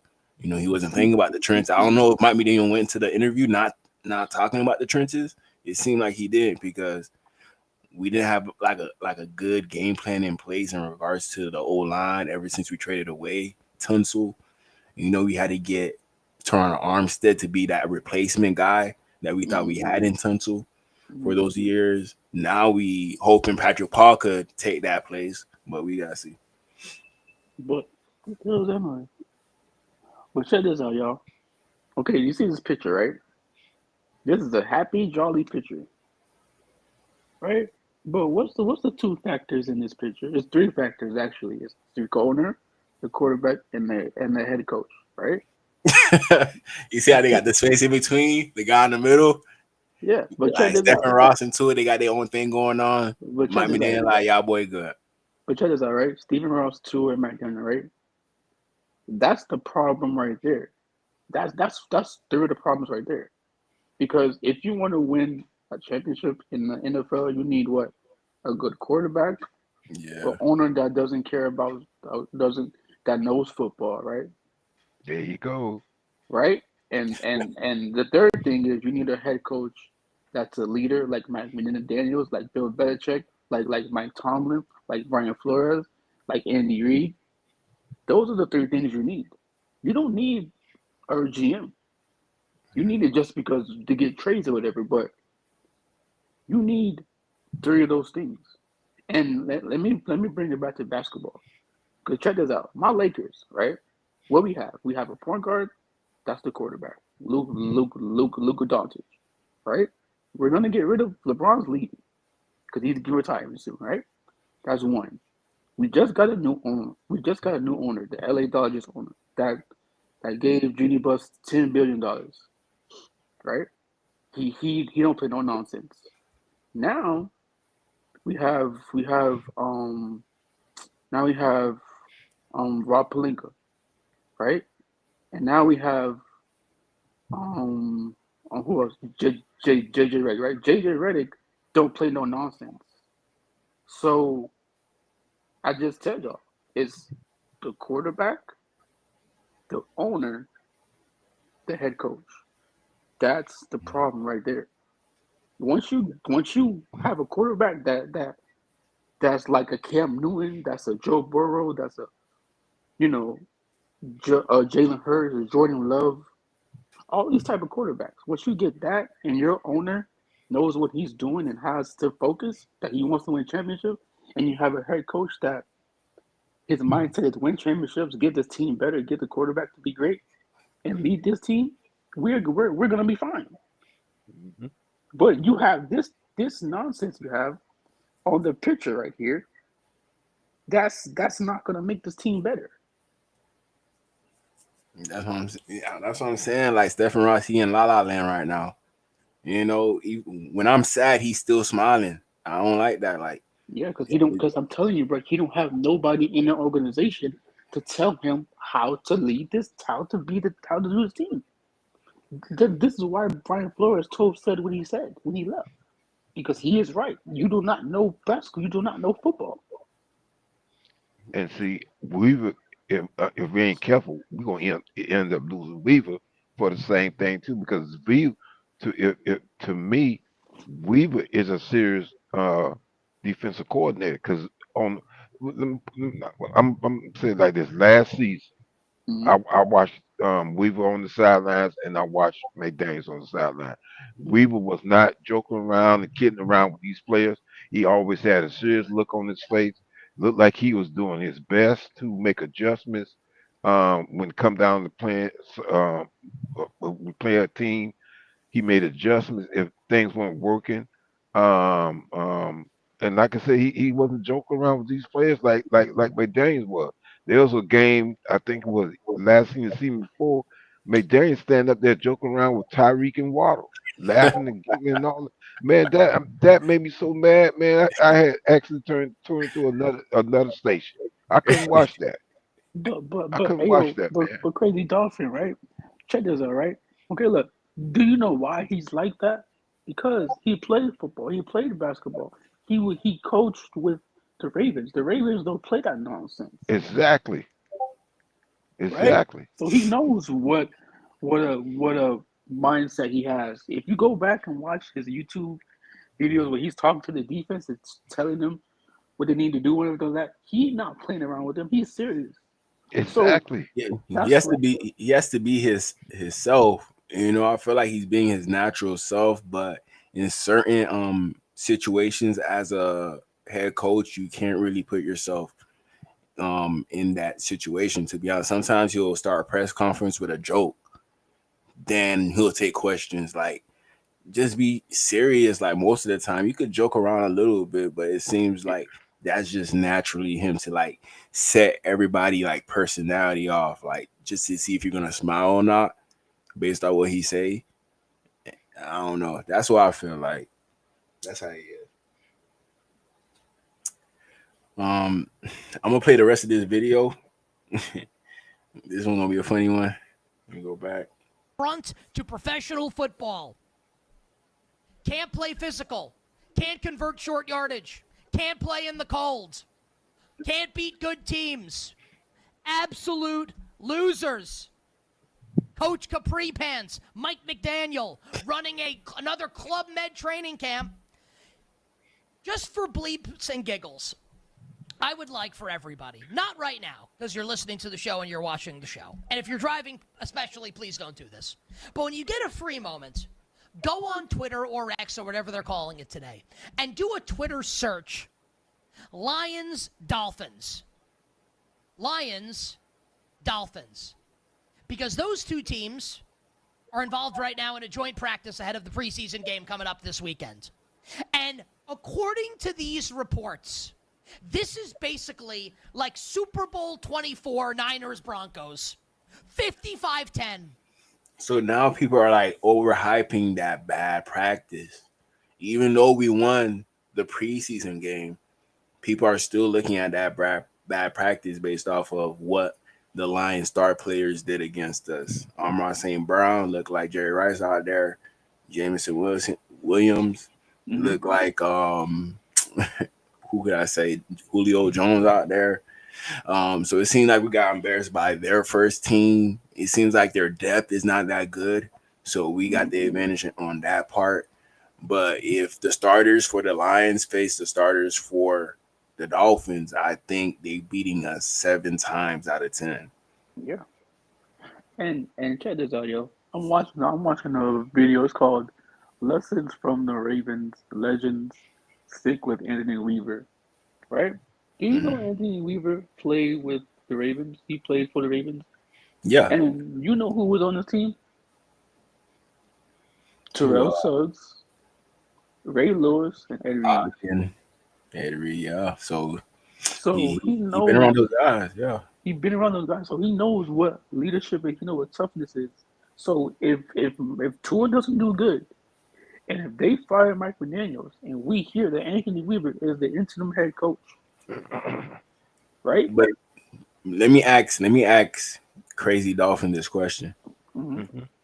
Do you think Anthony Weaver's presence is big enough to seep into the offense to be a tough offense as well? Because there's some guys who are just that powerful to the point where they affect the whole team. I don't think Weaver is that guy because he came in after McDaniel. McDaniel hired him. So no way the team listens more to Weaver than Mike McDaniel because Mike McDaniel run the show. But Weaver, he has the potential to be a guy that you would want your team to, lead by example, to be honest, because he seems like a stand-up guy, Mm-hmm. well-spoken, know what he's talking about. I don't know if you know about offense. I don't know. But it just seems like he would be a good guy to lead the show. Then our team would have been way different because now we could officially say that Anthony Weaver is the head coach. So I feel like that would change the team completely. Like that title has more meaning to it than people think it does. Yeah. See, and that's another thing, right? Like I like me. I feel like see. You know how you heard that some of these players want to, and some of these players there's a divide in the locker room, Mhm. right? The players know they know what a substitute teacher look like, and they see what a leader is, right? So that's what I'm saying. Like, if if Anthony Weaver comes out here and is our head coach, if the Dolphins do what they people saying they're gonna do, they gonna lose everything like that, right? And he does, then Mike McDaniel does get fired, and Weaver is the interim head coach.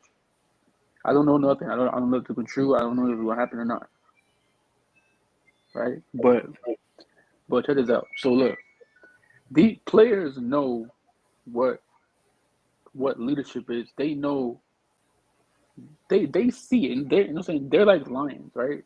They see a toughness, they see weakness, right? They football players, they see it because they see it on the field, they see it in practice. Their mindset is set to have that mentality. So when your defensive coordinator has that mindset and he shows you in practice and he just talks it and walks it and everything, they're gonna lead. The players are gonna lead to the defensive coordinator, and you might see a shift. That's what I'm thinking. Mhm. What But what if, what y'all think? but that's gonna be based off the defense performance. If the defense shows like they could put the team on their back, Hmm. then that's when it will shift over to the offense, knowing like, okay, Yeah, our defense could hold it down for us. because it's showing that Weaver, um, like I said, as a defensive coordinator, by being successful, like I said, by his spilling over to the offense, it gives him the opportunity to, I gotta make sure I say this right, to be the potential of a head coach in the NFL. But Hmm. the problem, but see, it is my problem with should that happen, the issue, the problem that we've had in the past is still here. You know, because to me, I'm gonna tell you the truth. I think Weaver is a hard coach. I think he's a hard coach. Personally, I think he's a Me hard too. coach, but he's in a soft environment, Yes, and yes, yes, yes. if he doesn't see no change with the team this season coming up, I He's think gonna he's going leave. to bail. He's going to go somewhere else. Yeah, he's gonna leave because He's going to leave because that's yeah. kind of like when we actually had Jim Caldwell aboard, and I think he's seen the writing on the wall. Mm. Because you can't tell me Weaver can't see it. I'm quite sure he's seeing the same thing too. Now here's the other thing: the devil advocate, they could be telling Weaver, yeah, we if something goes down with McDaniels, you can step in at the interim coach. But again, it goes back to what I said before. Will he take it? Because um, what happened to Flores? Mm-hmm. And what's going on at the top with Stephen Ross. But see, crazy. I'm not trying to be, you know, the R word and the R word. But if that, let's say that does happen, right? Are people going to say that the Dolphins are kind of, the R word? Because if that happens and, they do that and they, Weaver does get a chance and, we let him go, whatever. I wouldn't say that I'm because not saying that, but I'm just saying I think that's what it kind of look like a little bit. like, That- like to me, like this year's like an interview for Weaver to see Mhm. what can you do with this defense Yeah, that yeah. doesn't have a number one cornerback, that only has one safety. You got good linebackers. You have something to work with, but it's not the best defense to work with to show that you're a But good defensive but coordinator. But but if he could hold up with what we got, he would definitely get a job regardless. I think Weaver and McDaniel won't have a hard time finding another job if they both leave Miami. I don't know. I I agree. think I think me. I think Weaver won't have a hard time because he's knows defenses and defense needs teams need defensive coordinators, right? But if Yeah. Mike McDaniel leaves, like let's say he gets fired, whatever, I think he would have a hard time getting the job, or maybe he'll be an offensive coordinator or go back to the 49ers because teams like coaches, GMs, players, they see that you're the head coach of Dolphins, and if you get fired, right? Nobody. I mean, I'm gonna say nobody, but the good teams are not gonna want you, Yeah. right?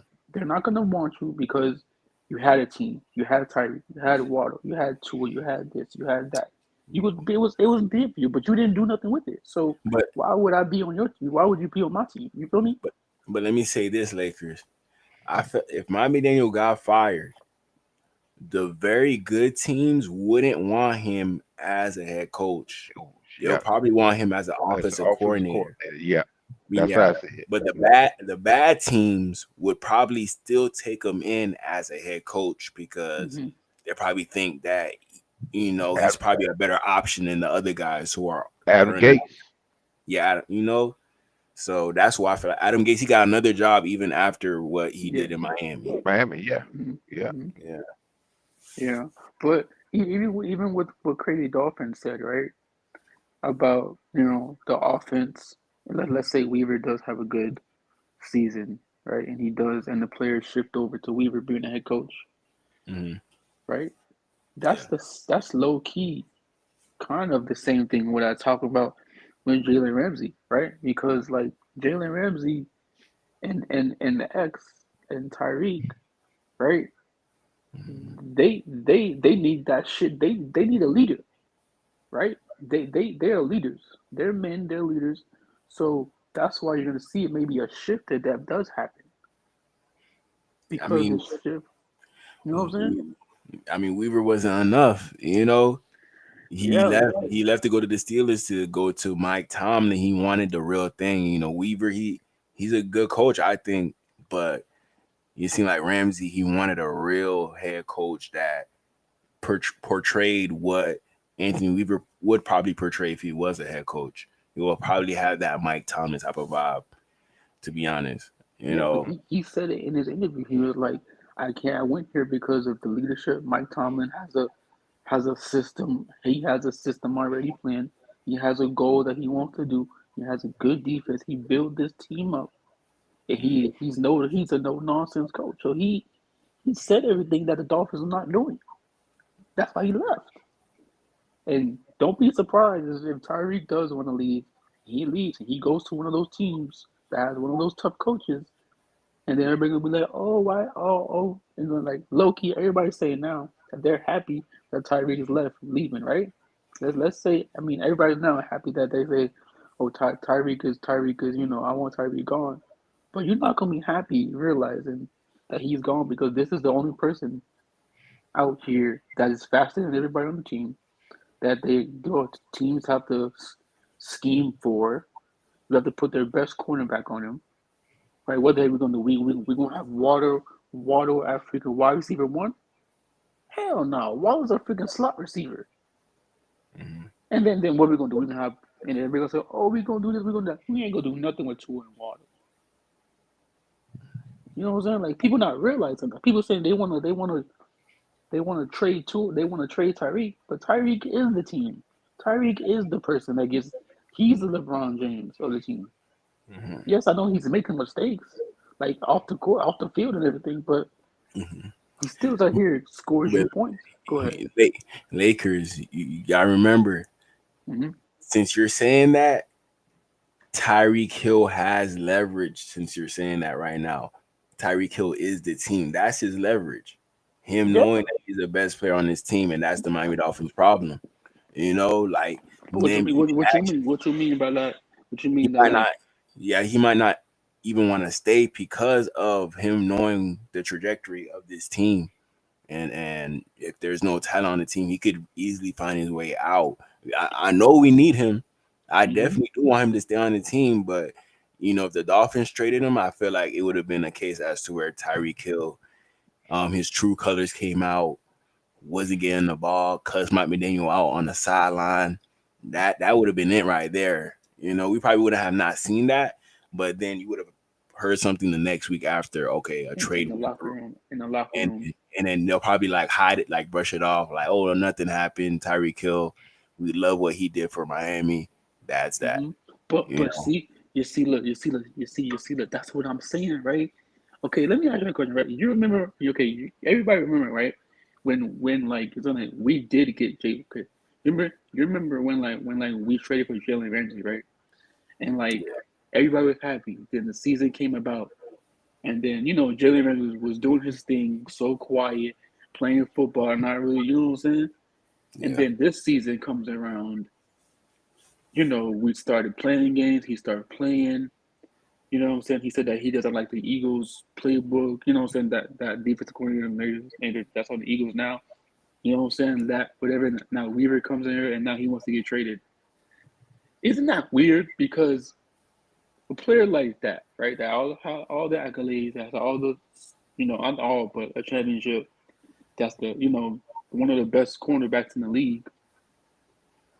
You don't think that he was in the locker room not causing havoc, but screaming at Mike McDaniels and Stephen Ross looking at him and low key being boisterous about this team and us losing this quarterback and that's why he left? Because you remember how they were saying that, oh, it was Jalen Ramsey and Mike McDaniel getting into it or whatever happened, right? You remember that, right? And they said, oh, Jalen Ramsey, whatever, Mike McDaniel, they're not getting along. I don't remember that, but they don't even seem like two people that don't have any business beefing. Two different backgrounds, I just wouldn't expect those two guys to clash heads, but that's what I'm saying, right? Like these, like Tyreek is smart, Jay Ramsey's smart, X is smart, right? Like I keep on saying before, these players are smart. They're not gonna do it in the. Tyreek did it because he was tired of this nonsense. He was tired of losing, but Jalen Ramsey is not. He's gonna do it in the locker room. He's gonna do it, on the bus. You know what I'm saying? He's gonna do that. That's why you didn't hear nothing like that, like he did. You know what I'm saying? He's not gonna hear that. You know what I'm saying? That's what he just got up and left because he probably did all that what Tyreek did in the media, but he did it in the locker room. He did it. You know what I'm saying? Like that's what I'm saying. Like these players are getting tired of this nonsense of this team, and that's another leader that might be leaving. And Tyreek, I'm not saying he is. I'm not saying he's staying or not. I don't know. But I want Tyreek here with the Dolphins because he's the best player on the team.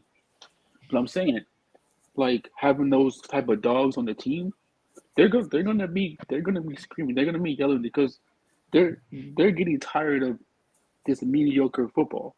They're getting tired of this mediocre quarterback. They're getting tired of this substitute teacher that's being mediocre. Right? They're gonna board. They're gonna scream. They're gonna talk about it in the locker room with the players because the players are the only ones that will understand them and that knows what they're going through because they are leaders. Some of the players are leaders themselves.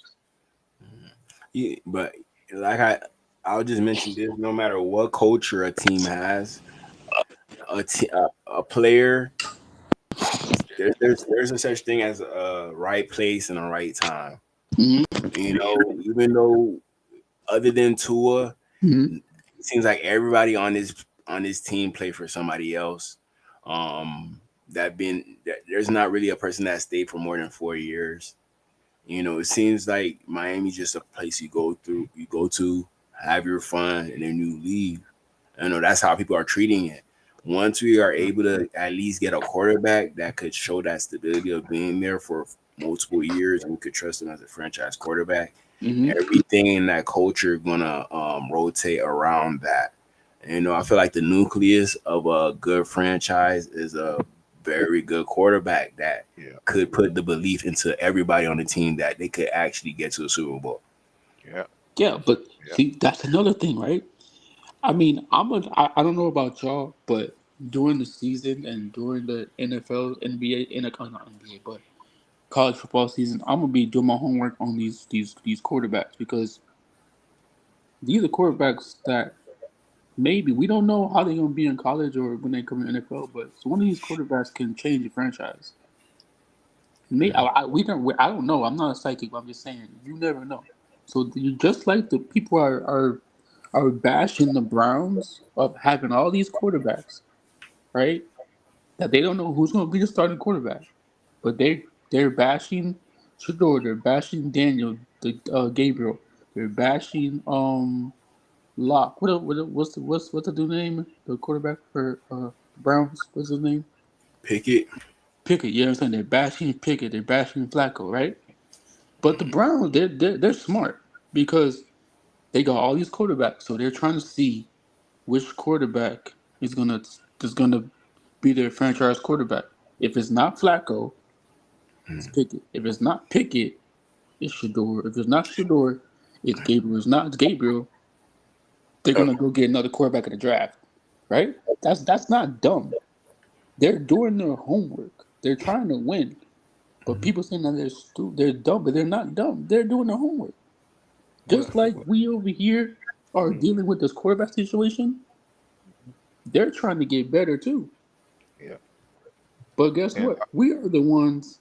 But guess what? We are the ones that are being fooled with this coach and with this quarterback. We're not. You know what I'm saying? Like if you realize that people don't understand that the Browns are smart. They're not stupid. They're trying to get a quarterback. They might get one in Shador. They might not, or they might go in the draft and go get one.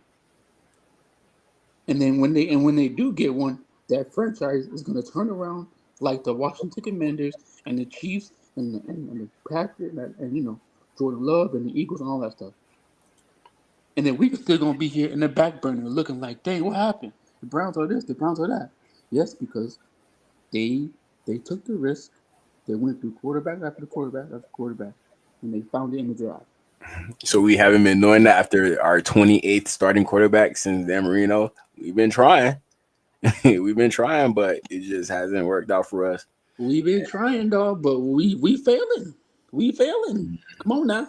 We've been failing ever since defeat. We need to find out why we failing though. Because if we've been through that many quarterbacks, you know, because really, and I said this on another podcast. Miss Relentless was down in the chat room and she said that these exact words: "You keep drafting a quarterback until you get a hit, and what Yeah, happens. yeah, yeah, But yeah. if And you're that, not mhm. getting a hit, then that means there's something wrong with the coaching, if I'm not mistaken, because the coach is supposed to help develop that quarterback. But guess what? Crazy Dolphin. But look, that's why I go back to saying that. That's why I said before, in these other podcasts that did you see Tua get better year from year, right? Because every time Mike McDaniel was our coach, did you see Tua get better year? No, did you see it? I didn't see it. So I'm saying like that's you're right about that because you need a coach that's gonna make the quarterback better each year where he progresses to get better. But if you don't see that progression, why is the head coach still here? Because of the owner, right? Yep, They no don't want to accountability. believe. Yeah, they don't want to believe that Tua plateaued last year. I think they're taking that out their mind, stating that okay, the O line wasn't good enough. Mm-hmm. Jackson was out for the whole year, Mm-hmm. so on and so far.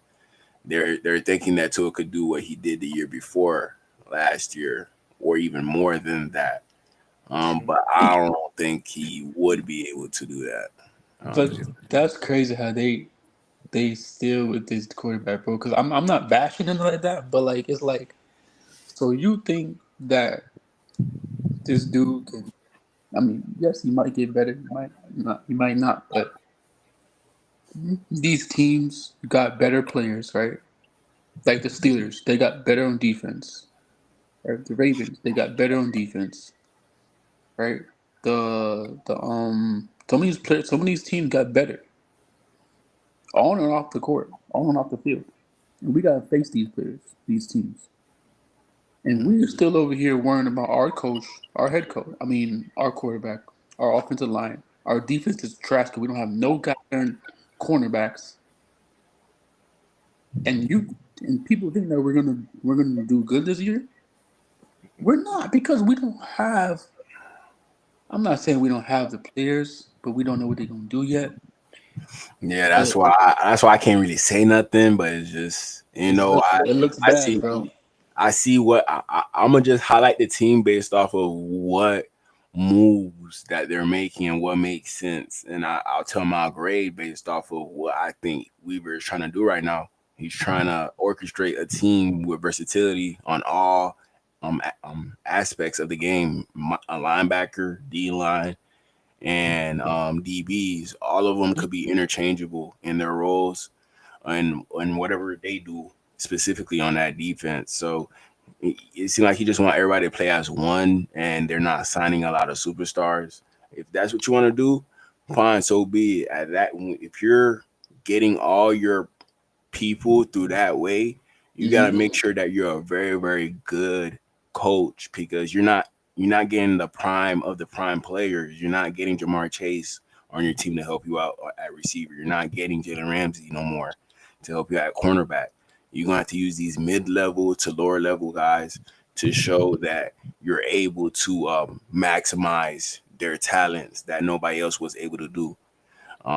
So that's what I'm saying. Like this is like an interview year for Anthony Weaver. He's not doing it with a lot, but if he's able to do something with a whole little amount of nothing, then he would definitely be a head coach somewhere. We Yeah. gotta bring in another DC. Mike McDaniel it depends on what he does on offense too. It's kind of like an interview year for him as well. Like, are you Yep. still gonna run those screenplays? Are you going to try to go deep with Tua and it works out actually?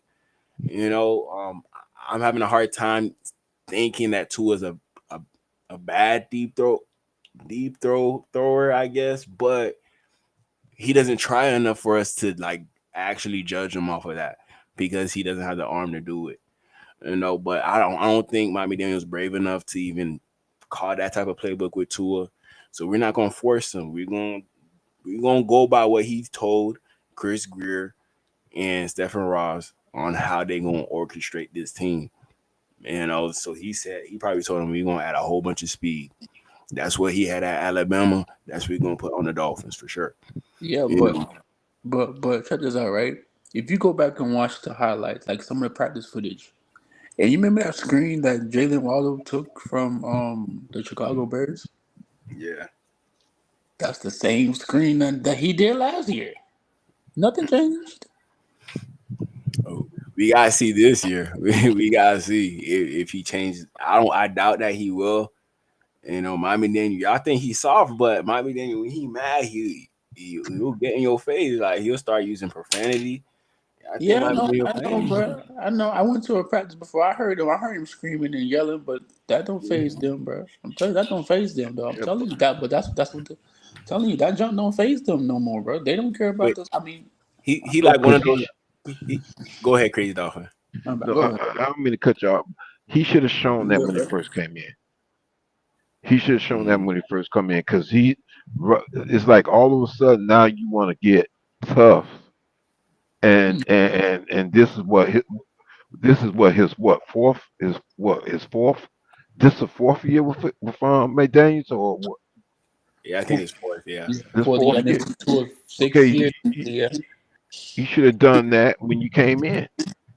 Now you want to be tough, and these guys are not respecting you because you're on the sidelines. Like I said last season, you're on the sidelines joking around with Waddle and Hill, and we are losing the game, and you're joking around with these guys.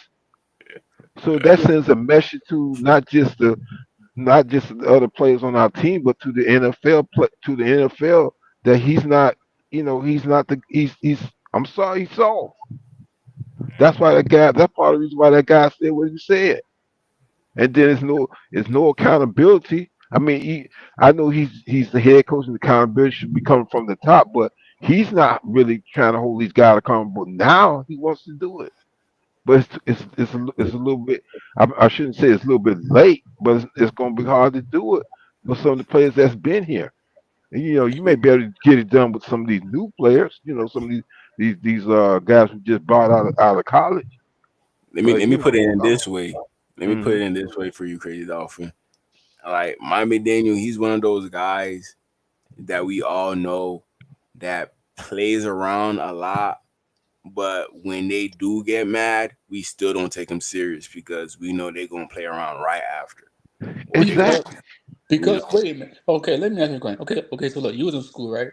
You remember how you had the substitute teacher that was there, but then she got serious, and then what happened? Some bad kid was behind the, but you're saying was like in the back, still laughing, and giggling, and then the whole class over here started laughing again and still played around just because you know what I'm saying. After the fact that your substitute teacher was trying to be mean and build that leadership where she wanna put down her foot.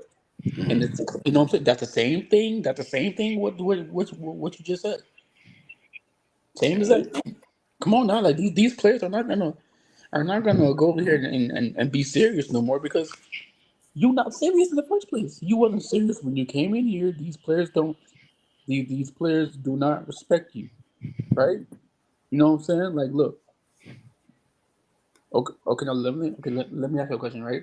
Y'all ever had like a teacher that like first day of school, right? She was strict. Everything was by the book. Mhm. Do this, do that, right? And Mhm. you knew not to play around the school.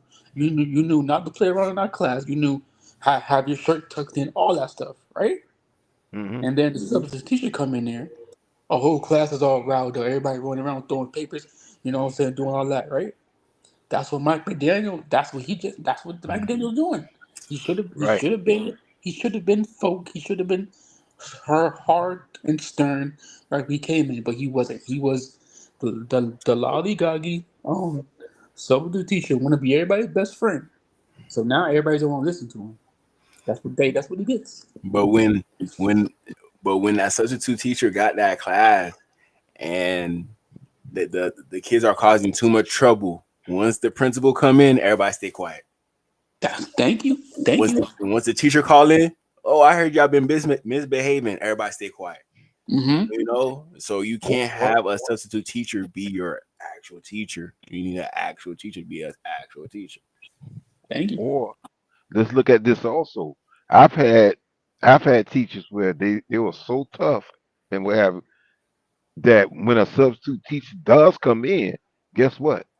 You What? still are not going to goof off because you know that your teacher's coming back. So with Yep. that substitute teacher, now.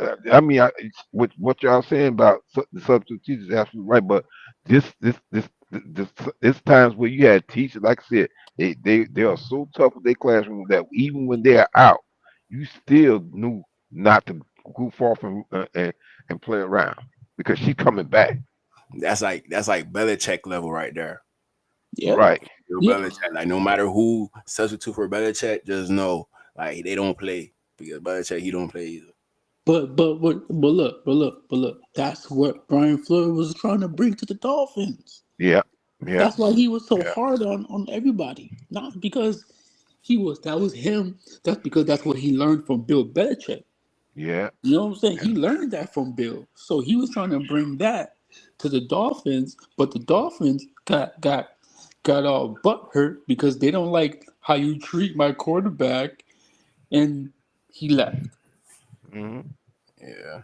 So hold up. So you're telling me that let's say it wasn't Brian Fleur. Let's say it was Bill Belichick, right? And instead of him going to North Carolina, he went to the Dolphins.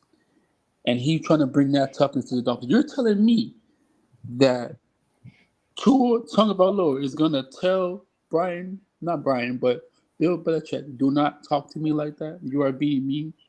Come on now. I think Tua, the type of player he'll keep it in until he just explodes. But that's what he did on the radio show. He kept Yeah. it in until he exploded. So you're telling me that you're gonna say the same thing you said to Bill Belichick to Brian Flores to Bill Belichick? Come on now, bro. And then accountability comes into play too because the thing is, Tua went to, if I'm not mistaken, Ross. Did he Yep. go to Ross? Mm-hmm. And that's why Ross. That's part of the reason why Ross got rid of Florida.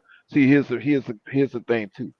As the CEO, if I was Ross and Tua came to me, I said, no, listen, you, listen, you deal with your head coach because that's why we brought him in here to coach up the team and whatever. If you're not happy with the coach, then either you make some changes, or we're gonna have to trade you, or find or do something with.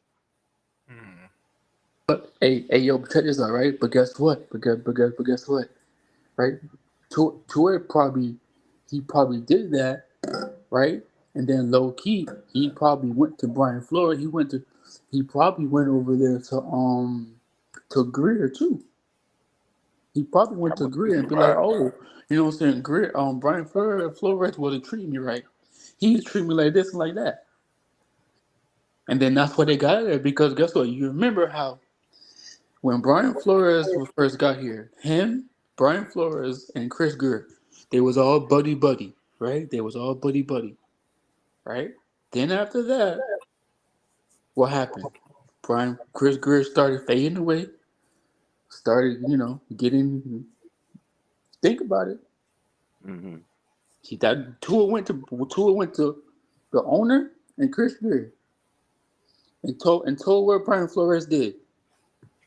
And that's why they got out of here. That's why he got out of here. I'm telling y'all. I made a little snitch, bro. I'm serious, but I made a snitch. True. I'm gonna finish this video. Mm-hmm. I wanted to check out a little bit of what the Dolphins said. There's some press conferences, and that's it. Let me just play this real quick. Maybe even worse than that. Bears Redskins from 1940, 73-0. The reports would have you believe that like the Lions and the Dolphins are not playing the same sport. Like the Lions are playing professional football and the Miami Dolphins are playing Calvin ball. Shout out to Bill Watterson. A couple of Calvin and Hobbes references the last couple of days on the show. You got to love that. The Miami Dolphins don't even belong on the same field as the Detroit Lions per these reports. Don't believe me? Consider this quote from Detroit Lions linebacker Grant Stewart. I don't know who that is. He probably shouldn't be saying things like this, but it doesn't matter. He did, and it's great bulletin board fodder, and it's great for sports radio. Quote, I don't know if they, the Miami Dolphins, I don't know if they're ready. I'm going to keep it a stack, which I guess is like the evolved term now of like, I'm going to keep it 100. I'm just going to like, I'm going to tell the truth. So we've evolved past keep it 100 or 100, HUNNID. Then it was keep it a buck. Now we've evolved to keep it a stack. Keep it a stack is Charizard here. Charmander was, I'm going to keep it 100. Oh, so man, we've funny. evolved a couple times here. So Grant Stewart is going to keep it a stack. I don't know if the Miami Dolphins practice how we practice. I mean, you might as well have just called them soft. Yeah. SAWFT, soft. Brutal. Absolutely brutal. They're getting clowned. It's still August. They're getting clowned on August 13th. We're not even in September yet, and the Dolphins are getting clowned by other teams. Let's consider some other factors with the 2025 Miami Dolphins. Tyreek Hill's crazy. Now, you might be out there listening and watching and saying, well, we've known that basically since he came into the league. Exactly. Drafted by the Kansas City Chiefs. Yes, that is true. But for whatever the reason, and I don't claim to know the answer to this, it feels like Tyreek generally has been able to have his head screwed on straight enough to at least perform on the field and not alienate all his teammates. That is not a commentary on the man he is off the field. No matter what Tyreek Hill does, I don't know how he played that game after being locked up, after being in handcuffs and going for over 130 yards, 1 touchdown. I forgot. But hey, yo, bro, I'll be back, bro. Okay. But yeah, it just seems like crazy with Tyreek every time he come in. You know, even after all the trouble that he go through, he still come in and he performs. Yeah, because Like, Tyreek, on the he's field- a perfectionist. Yeah, you said what, crazy? I say Tyreek is a perfectionist. I don't. It's like he's got some type of hold on the organization. That's why I think he got some leverage just in general. Like he got that Aaron Rodgers type of power. Like Yeah. I know what you mean now. Yeah. he got that, but nobody gonna really speak on it. Everybody just doing whatever. But we're gonna see this year. We're gonna see. He's been able to keep it together. And in the locker room, he's been able to keep it together. That is slipping away. That, his hold on reality here feels pretty tenuous. Starting with the quotes after the team's loss in Week 18. I don't know if I don't want to be here anymore. Backtracking after that. Weird comments constantly. Tua Tagovailoa clearly fed up with Tyreek's bleep. And good for Tua. I would be too if I were Tua Tagovailoa. But still, to quote Joe Girardi, it's not what you want. And I'll just throw this out there, and I have no inside information. Would anyone be surprised if Tyreek Hill got traded this season? Nope. If this is a lost season for the Miami Dolphins, and Tyreek is a malcontent, and Jalen Waddle's on the other, ready to be the number one, they're paying him like a one, why can't the Miami Dolphins trade Tyreek Hill? I'll tell you who could use him. Since Hollywood Brown can't stay healthy and Rashee Rice is going to be suspended. A team you might have heard of, with a quarterback you might have heard of, the tight end dates Taylor Swift. So I'm just saying, I wouldn't be shocked if that happened at some point this season. The offensive line is going to be a train wreck again. Slated to be a bottom 5 offensive line. Teron Armstead retiring, and they are depending on young players, and maybe they hit. But, I mean, best case scenario is that this line is below average. Not even average. Below average. How about the defense? Worst secondary in the NFL, and it's not even close. Not even close. And this secondary was bad before Artie Burns tore his ACL, lost for the year. Before Kader Kohu, their slot corner, the best corner on the team, before he was lost for the year.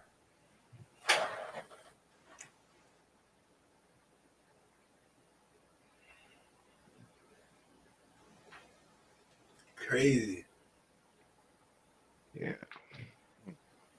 The season ain't even start yet. That's the crazy thing about it. Yeah. Well, I I'm not gonna lie. A lot of things he said is kind of pouring on him, but I can't. I'm gonna say it again. I'm gonna be a Miami Dolphins fan until it's time for me to they go to heaven. But Mm. I, he's kind of spot on with some things he's saying. I hate to say it. I wish I could argue with him. I can't. I can't. I agree with The Dolphins signed Jack Jones. Who?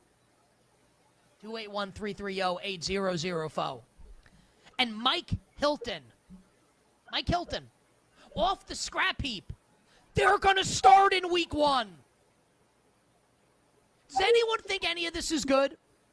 Storm Duck might be the best corner on this team now. You think I'm making that name up? Sounds like a Magic the Gathering character. Storm Duck. You know, Darkwing's brother. Donald's nephew. This is going to be terror. Storm Duck. The quarterback has missed games basically every year for a while now.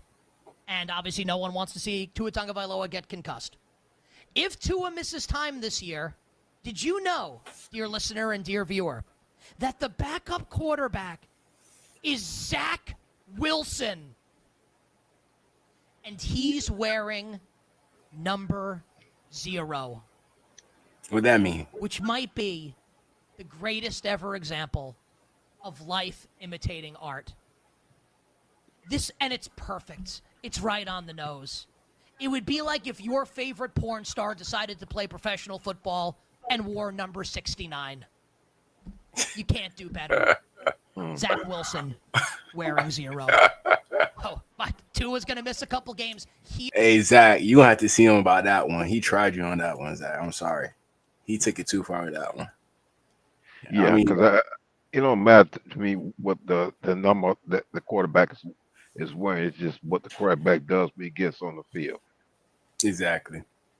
Even 0, that's a pretty good number. A lot of people wish they could have that number 0. Jahmyr Gibbs got that 0. Based off Zach Wilson's career, it doesn't deem him serviceable to receive that number, but he got it. They gave it to him. Him number 0, Tua number 1. Quinn Ewers is 14, right? I think so. Yeah. Let's see, bro. But yeah, that's the end of that one.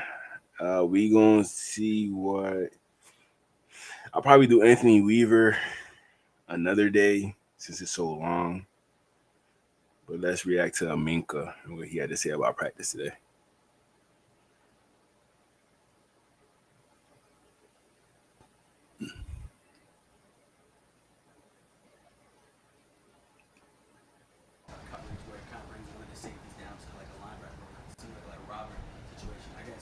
How has his scheme challenged you and your versatility?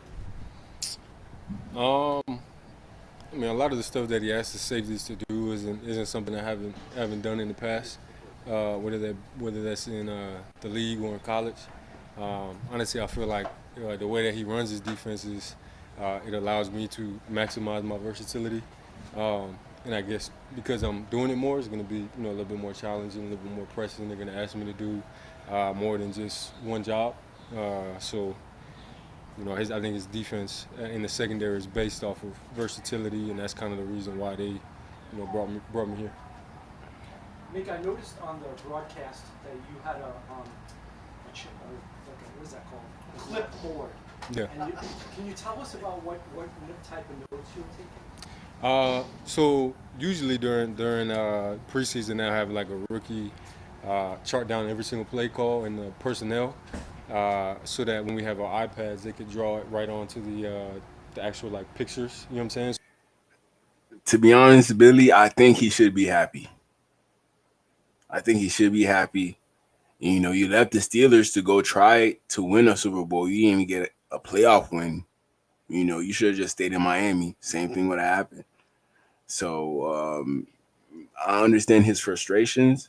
Hopefully maybe a new quarterback is in the building, a young quarterback, we'll give you more money. If you perform well this year, we'll give you more money to become a Miami Dolphin for the rest of your life. That's pretty much what we want from Minka Fitzpatrick. And if Tua doesn't withstand the time over here, great. We could give you that money once we have our rookie quarterback on that rookie deal. So that's more cap space on our end to pay guys like Minka, to pay guys that we will get on defense in the future. Kenneth Grant, Jonah. Both of those guys might be over 30 mil a year this year. Not this year, but when they do finish their fourth year on their contract. So, yeah. Let's see. So when looking through, we could see like, oh, this was play 12, this was play 13. It was red pack. You know what I'm saying? And so that's all I was doing. Every time I had the little earpiece, I got the personnel play call, wrote it down on the chart, the piece of paper, and then coach wrote it down on the iPad. That was it. Mika, all of this doesn't apply to you. Just being a veteran and knowing that the next 10 days are very stressful for guys that are on the cusp of making a team and guys who build relationships. Over your career, how difficult has that been for you? You know, when you build relationships with guys and then next thing you know, they're gone. Yeah, it's hard, man. I always say like, I love this game, but I hate some parts of this game. And this week is one of those parts that I really don't like. It's an unfortunate part of the business. It is what it is. But like you said, you form relationships with these guys. I mean, I've only been here a month, but say if I came during OTAs, we're going to dinner together, we're breaking bread together, hanging out with each other's family, and then one day you go into the locker and there's a black bag in that guy's locker, and that relationship that you formed on a day-to-day basis is, out the window. And now it's a phone call or a text, which, we live busy lives, have busy schedules, and it's, hard to keep up with people unless you're extremely intentional, which, that is also hard as well. So it's a very difficult part of the game. It's frustrating at times because you meet some great men who could be great friends in the future and for the now, and having to part ways with them just because of what happens on the grass is frustrating. Yeah, crazy Dolphin. I'm about to end it in a little bit because I got nightcap. Okay, not a problem because I'm getting ready to fall asleep anyway. Yeah. I see Lakers. You came back, but I was just about to end the stream. Bruh. But before you leave, shut it down. Look, the reason why he's not happy is because look, he left the Steelers, right? He got traded to the Dolphins, right? Mm-hmm. So now he has to be the captain of the defense, right? When they had all those players on the Steelers defense, right? Mm-hmm. And check this out. He played against Lamar Jackson, Paul Mahomes, all these good quarterbacks, and you bring him here to the Dolphins with a quarterback that's a limited quarterback that has problems. That's gonna have problems. That's why every time you see him in the interview, he's mad because he knows the quarterback is not gonna take him nowhere. He's another leader. He's another leader that wants to win games. Come on now, bro. You can't do that. He might be the person that we need for Josh Allen. We haven't found that person yet. Oh no, you're right. Hey, listen. You're right about that, dog. Because listen, before, okay, when we had Minka, he was low-key my favorite player on the team before he left, and now with Phillips, and now it's Minka. So I got two favorite players on my team. So yeah, Minka gonna give these quarterback problems. But it's just if our quarterback can stand tall, can stand 10 and dish it out. Any last word, Crazy Dolphin? Let us know. Speak your mind. Let us know. Speak your mind. Nah, I'm good for now. Okay. All right. Well, y'all have a good night, man. All right, so, but thanks for letting me come up, DGE. I appreciate that. Lakers all day. It was a pleasure being up here with you, bro. No problem, man. I know Loki, I was talking a lot, man. My bad, bro. Bro, you good. Speak your mind. If I drop the link, y'all boys could do whatever y'all want. It's my free night, so I take advantage of it. Bet, man. Hey, yo, you know what you should do, man? I mean, I know you had a show with CBA3. You should probably get a show with TD, man. That would be cool, man. You know what I'm saying? Y'all, TD. yeah, bro, that would be dope. You know what I'm saying? You could look, you could pick his mind, like pick his brain with the Dolphins. You know what I'm saying? You can pick his brain. You can pick. So y'all two could. That would be a great show. I'm pretty sure me and TD got something coming up soon. I can't really tell y'all. Don't say nothing. Don't say nothing. Just keep it quiet. Keep it you quiet. Keep know, it quiet. it's coming pretty. I'm pretty sure it's coming. But that's cool. I love that, man. That would be great for you, and that would be great for people like me to want to hear that. That good knowledge of football, man. Also, shout out to Billy Batson in the chat room. Yeah, Billy always shows up. Shout Yeah, out to my boy Stan. Appreciate you, Zoe. Hey, yo, are y'all going to the practices though? Well, the one that they have available. Yeah, I mean, I'm going on Thursday.